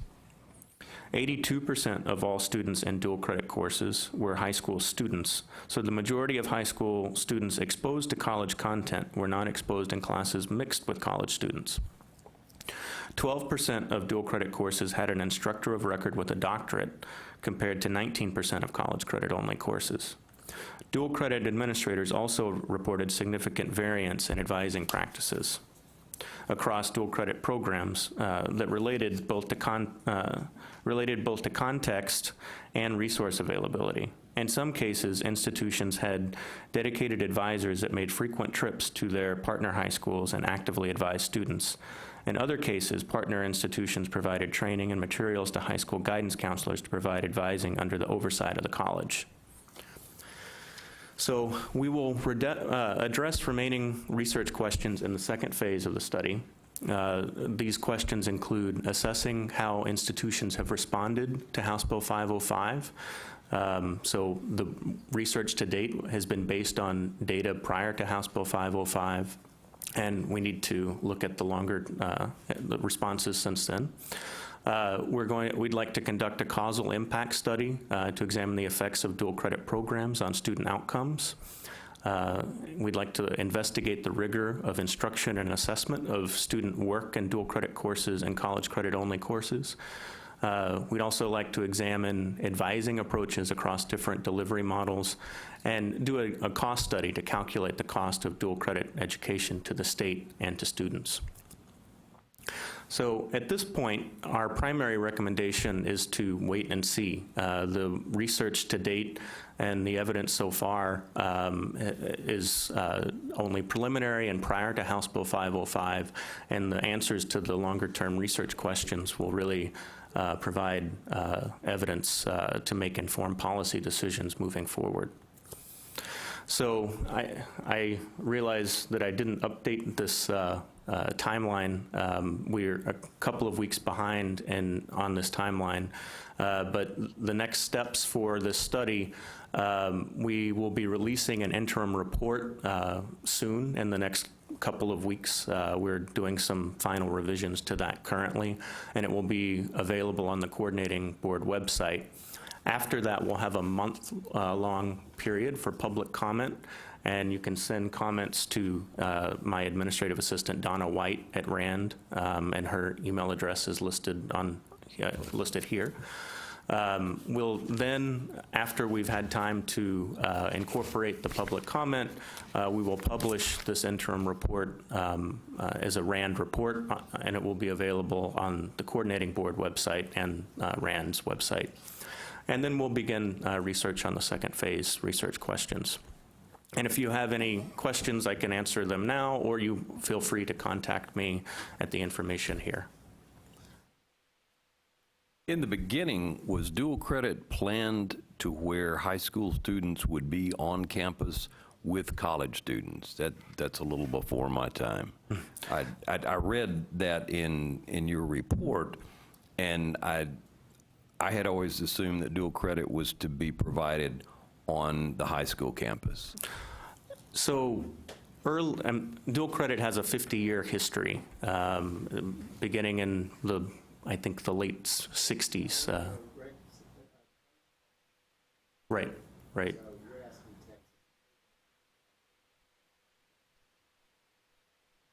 Sure. So nationally, when these programs began, most courses were delivered in a way where high school students took regular college courses on college campuses integrated with college students. And that, as dual credit has expanded over time nationally and within Texas in particular, that has become less and less common because it becomes logistically difficult to do that for I think is the main reason. Okay, thank you. And a lot of that varies quite a bit by institution as well. My own experience at Austin Community College was that dual credit classes were taught almost always at a high school, but they were also almost always taught either before high school started or after high school classes were over with, and we sent faculty to the campus to teach. When I went to Midland College, the dominant mode of delivery there, if you will, was to teach the dual credit courses on the high school campus during the high school day with a high school faculty member. So there's a wide variety of, and then there's everything in between, and some do some of both. And we even taught dual credit classes by interactive television to sites that were, 100 miles away, and we taught it from the main campus and then hooked up one or two other high school sites, and so then they would be combined. So there's a wide variety. It just depends on the institution itself. I think there's an increase. With the increase of dual credit, there has been more and more high school courses taught, or courses taught at the high school by high school faculty has become something that's been used by more and more folks. But in some places, that was how they started out. So it just depends. Just as a point of information along those lines, in Galveston, we actually have our community college professors and instructors on site teaching the dual credit courses at the high school. They're actually employees of Galveston College, but they're on site teaching in an effort to maintain the rigor and to make sure that the rigor is there. That's an expensive way to do it. And so the ISD and the college have worked out a relationship that allows for some cost sharing in that. I'm particularly interested, though, and when you mentioned, and there was a 41% number that you mentioned, 41% of dual credit courses are only 41% of dual credit courses are being taught, or maybe it was 41%, were being taught by high school instructors on high school campuses, and that's a nationwide percentage. That's within Texas. That's within Texas? Yes. So we have basically 60% being taught by what? They would be. Did I misunderstood that? So what we did to calculate that number was we linked TEA data on the employees, current teachers in Texas, to information on the faculty member of record for courses in the coordinating board data. And so we saw that 41% of all course seats were taught by an instructor of record who was also concurrently employed as a high school teacher in Texas. So those other instructors are either, in college faculty or adjuncts that are not also currently employed as a teacher in high school. Is there a move afoot, Rex, in Texas to move that number down so that there are more, or at least get those high school instructors master's prepared and qualified as if they were college professors? Well, two things. First of all, even if they are high school teachers employed by the high school, they still have to meet the SACS requirements, and that's required both by SACS and by the coordinating board rule that they have to meet the standard of having a master's degree for academic transfer courses. But there are other standards for CTE courses, but they're all sort of determined by SACS, and as far as I know, everybody adheres to that. And so typically a master's in the discipline, or a master's degree in something with 18 semester credit hours in the discipline. Now, the other thing that throughout your presentation that struck me was it began in an early slide where you said inaccessible to traditionally underserved students, and that was right after you had shown those graphs. And then throughout here, you talk about that fact that that the minority students are underserved by this program, and in many cases, the additional requirements put on by high schools further limit that. There's an understandable reason for that. Is your study or your future study going to investigate how early childhood education, starting at preschool and before, in infancy and in kindergarten and that type of thing, what impact improvement in those areas are going to have on, by the time you get to 8th grade, and being able to perform better and therefore have access to dual credit. It would seem like until you look back before 8th grade, you really can't make any statements about why it's not serving underserved populations until you know why they are underserved and why they are not able to perform at this level. So I think that's important, points to make, and we do need to somehow address, student preparation and learning well before they reach college age or are potentially in high school for dual credit courses. That currently is not a focus of this particular research effort. We've really kind of focused it on, we're partnering with the coordinating board and focusing on what, we can do as a state agency in that area. So that. I think that could be, the way to address that is through research that people have already done, which would come to that conclusion. But it would be beyond the scope of this study to really study that separately and then to project the difference that's made. I would like to point out in terms of the participation, that if you look at it in the context of changes in the demographics overall, I mean, there has been, one thing that could be a little misleading here is there has been progress in terms of students participating in dual credit more broadly, but it still doesn't represent the change in the demographics of the state. And in fact, we're trying to get some data, because we're going to discuss this at a board meeting, but it's the way TEA calculates some of their data. It's hard to get a complete, we're trying to get an accurate number on the number of students actually in high school, and not just students that may be taking courses in high school, but they're not. There's a little strange data anomaly here that we're trying to work out.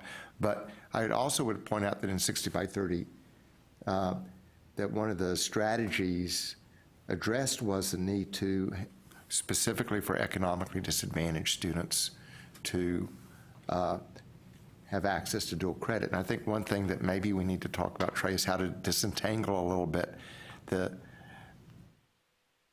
students, the race and ethnicity and the economically disadvantaged, because I believe that there are probably some differences if you look at whether they're economically disadvantaged or not and where they're going to high school.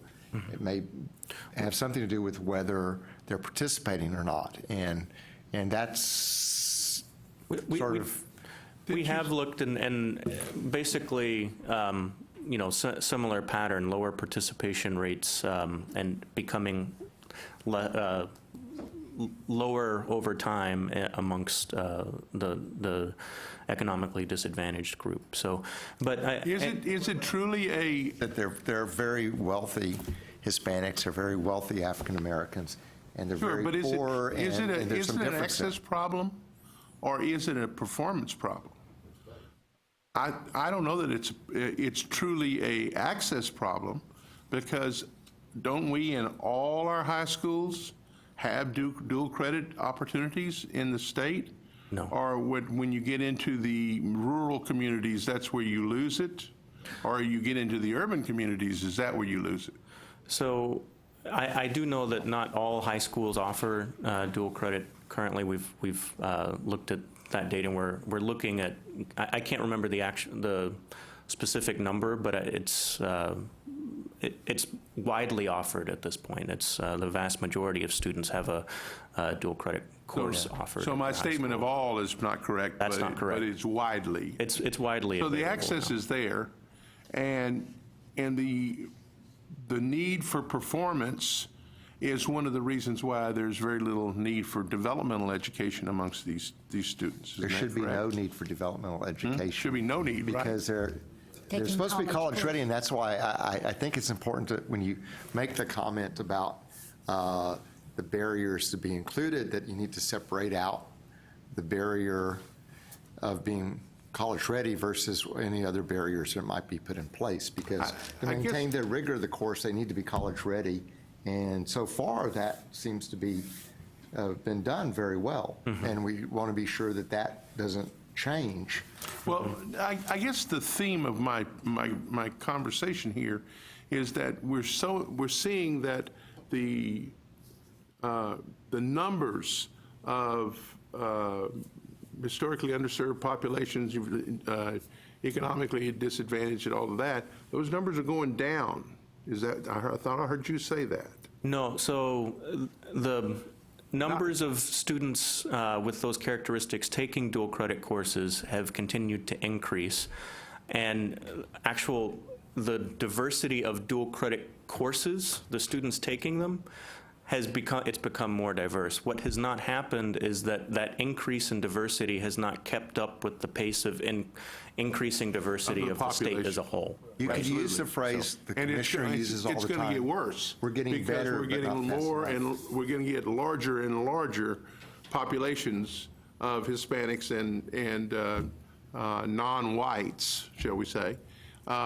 So if we're looking at, we're doing this big study, but we're not looking at the performance causes, I'm not sure that it's going to give us that much usable data.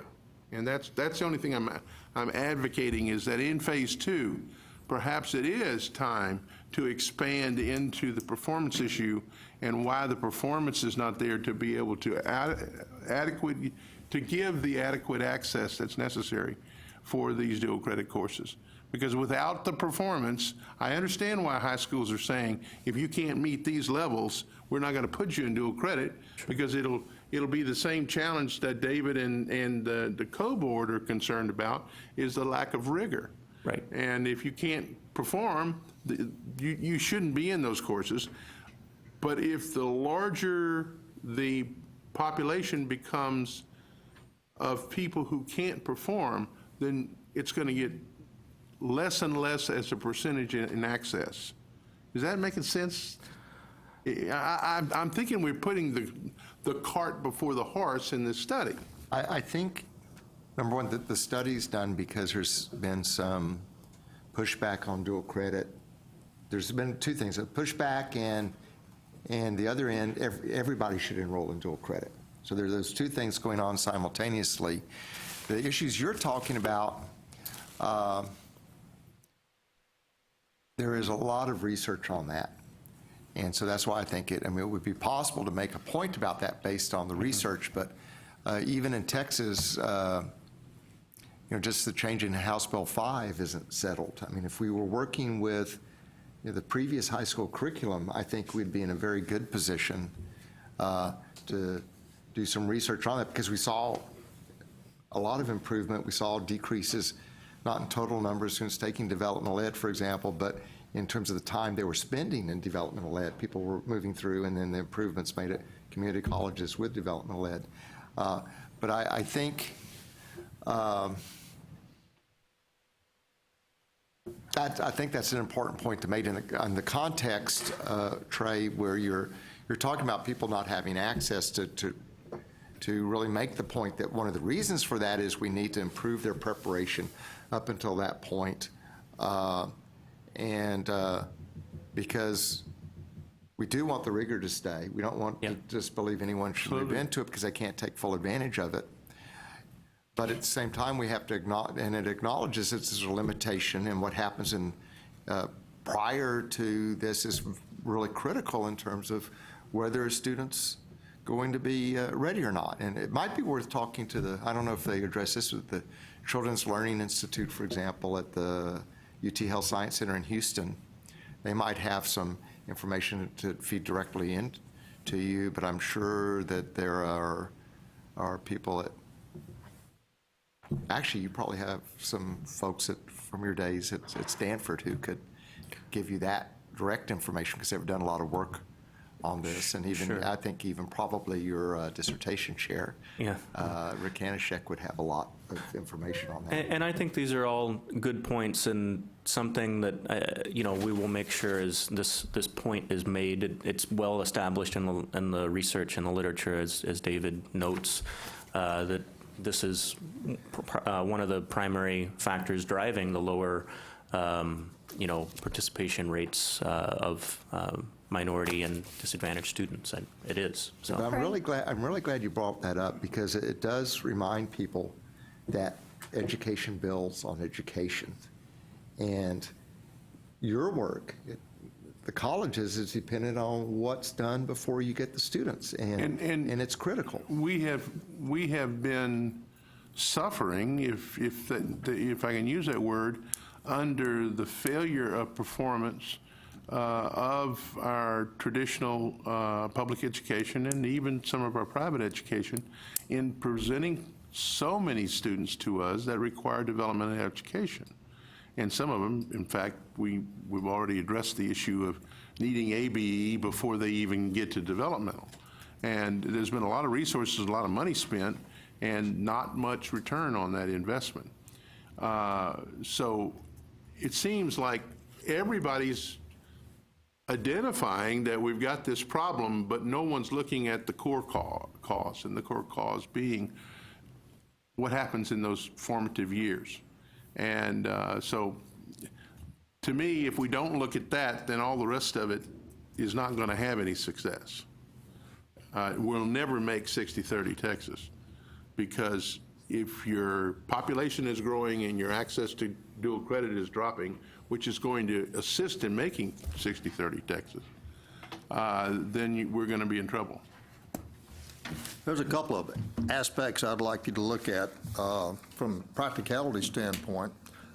We do have a problem, even though 505 is for the state of Texas, but in our service areas, we have communities that have their own high schools, but yet they're not privileged to take part in the early high school development, dual credit development, because they don't have the facilities and they don't have the faculty.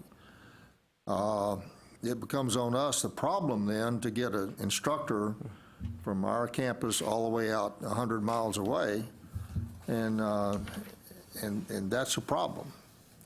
So, there's some practical aspects of this thing. This has to be looked at. If we're going to give the residents of Texas an opportunity, then there's got to be an equal opportunity. I don't know how you do that unless you get some funding from somewhere to take care of these kind of costs. And I don't think anybody's looking at that.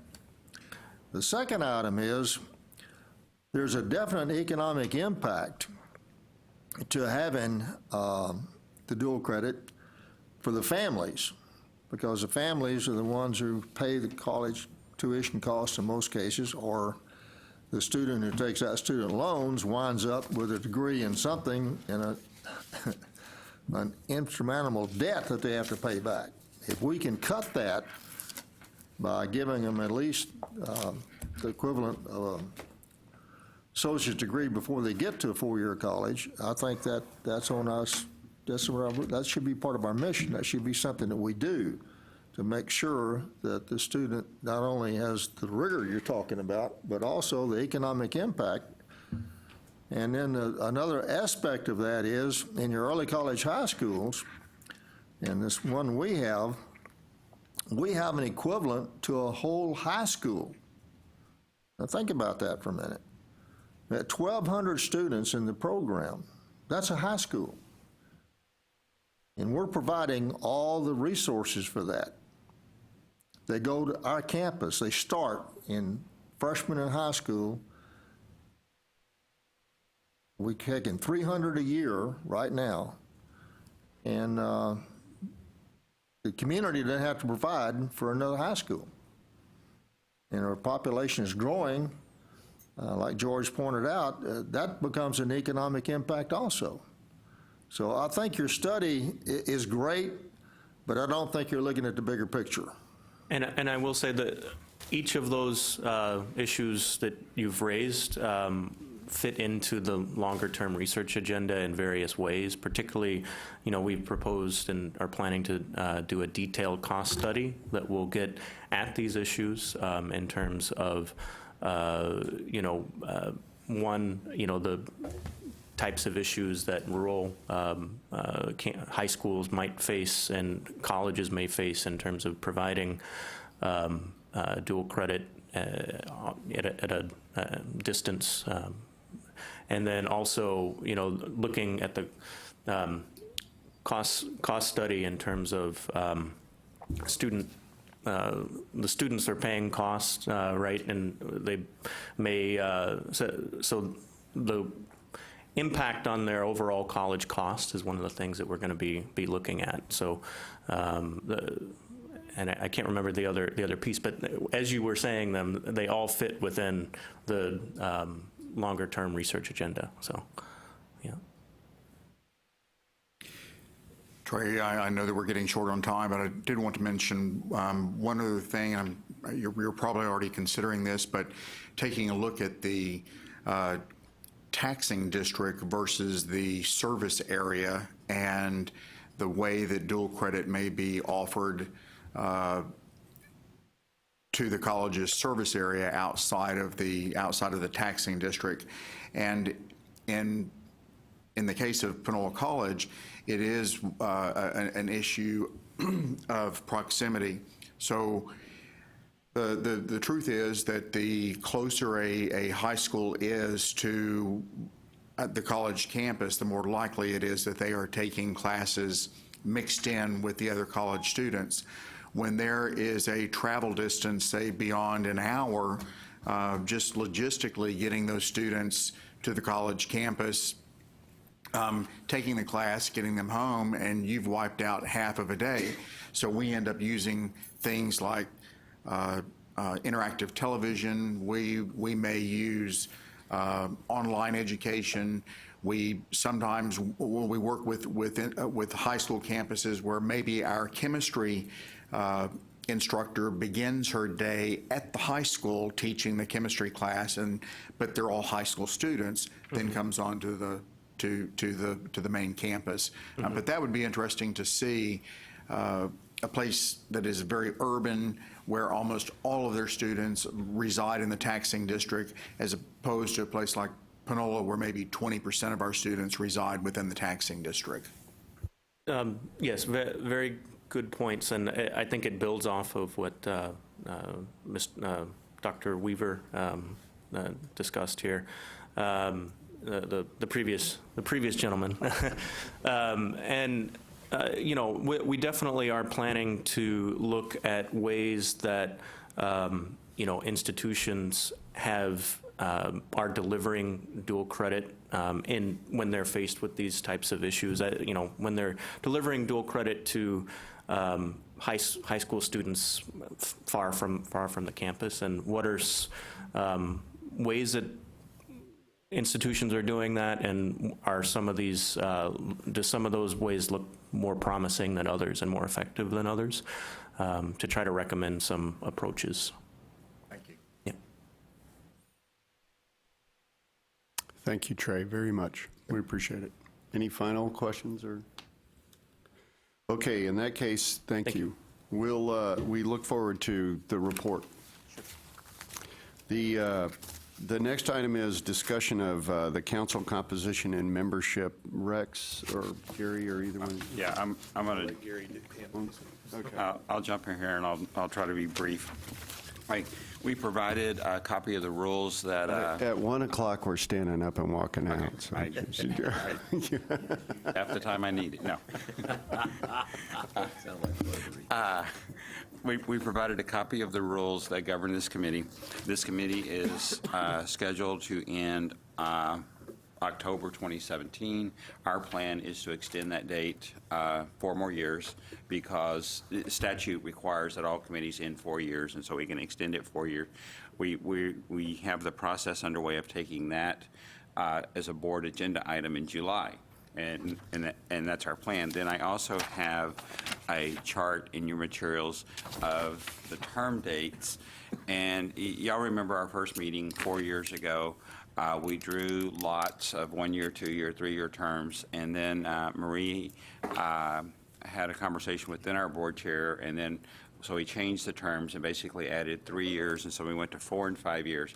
Anyway, my point is those 4-year terms are up at the end of July, and then the rules say that TAC and the trustees organization nominate the members, and then we'll take that to the board. And so that's kind of where we are.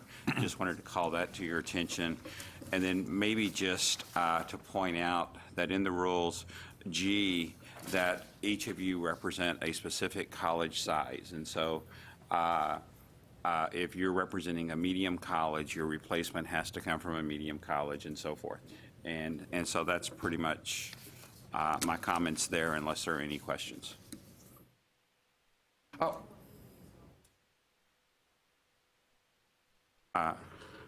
One. And there's a bit of a conversation about that because we're, without going to the next agenda item first, the next meeting is scheduled for June 8th, I believe it is, without turning my page and looking. But there's a suggestion about moving when this council meets into the Tuesday before when our board meets. And so if we did that, all the terms would technically lapse by the date we put on this spreadsheet 4 years ago, but we'd ask everybody just to extend that one more meeting. One additional piece on this item is in conversation with Marie, we've discussed expanding the size of the council to 15 members. We're currently at 12. But by adding 3 more members, we would have 3 more chances, and our quorum size would only be 8 instead of 7. So we get 3 more chances to get 1. And so we're suggesting a minor revision to the rules that half of the, this is the bottom of the first page of the rules, where it says half of the membership, at least 6, but not more than 12. And then skipping on down in the other half. And so we would just strike that little bit from the rules. And then we say at least 6, but not more than 12. And then the same thing for the presidents. And so we're suggesting to have 8 trustees and 7 presidents. Well, hang on, I said that wrong. It would be 6 and 7, 7 trustees, 6 presidents, and then the TST system in Lamar. And that would get us to 15. So slightly larger committee, but I think we'd still maintain the same functionality and that kind of stuff.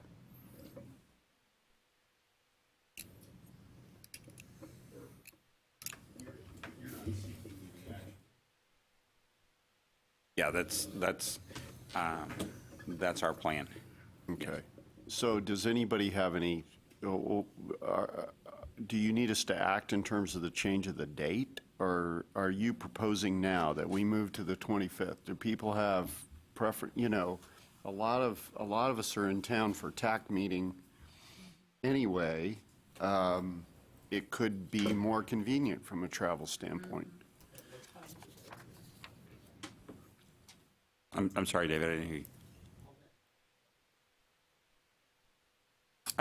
I assume it would be the same time as this meeting currently is. And that's really the next item, but it's the conversation or the suggestion was to meet the Tuesday before the board meetings. The board meetings are on Thursday. The next board meeting is that's the proposed meeting date for this group. The next board meeting date is July 27th. And so the proposed meeting and the planning would really be to shift till Tuesday before the board meetings is the conversation. So you'd be talking about moving it to the July 18th. Yeah. I'm a little. Yeah. July 25th. Yeah.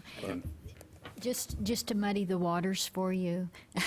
And you started this, but I know I started this, and I think it's fabulous, except it doesn't work in July because that's the one time TAC doesn't meet in town. Well, and we've. Sorry. But, So- you know, during the year, we always have our meetings on the Wednesday before the coordinating board meets on the same quarterly basis, so the Tuesday was a fabulous way of helping with our travel. But in July is our summer conference, and so it's all out of sorts. Okay, so we're really kind of doing two things at one time, and I'm using more time than I had planned. But anyway, so the rule change and the composition of the committee is one conversation, which you seem to be agreeable there. And then if it doesn't work in July, we leave June 8th, since we have the board reserved at that time, and then we take the new nominations. I'll work with Jen and Steve and Jacob and get those. We'll have that as an agenda item, and then at the June 8th meeting, we'll discuss the next meeting and if we change it to be in front of our board meetings or not. Yeah. Okay. I think that makes good sense, because you'd be starting kind of with the new academic year. Yeah. We'll be here for the special session anyway. Yeah. Now, are we going to have a 100% turnover of our committee? Well, not quite 100. People don't turn over for another year. Right. But It's been staggered, so, yeah, so it wouldn't be a complete turnover. And of course, of course, the nominations will come from the trustees group and from TAC. And so we talked about this the other day, and we kind of assumed that if the same people want to serve again, and that's amenable to TAC and the trustees organization, that would be up to them to. Now, if I may, my role is co-board selected. I presumed that y'all would alternate Lamar and TSTC. Out of fairness, was that your intention? Yeah, okay.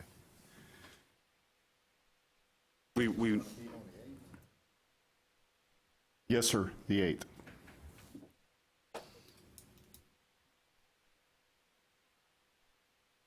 Okay, is there any further business? Then we are adjourned. Thank you.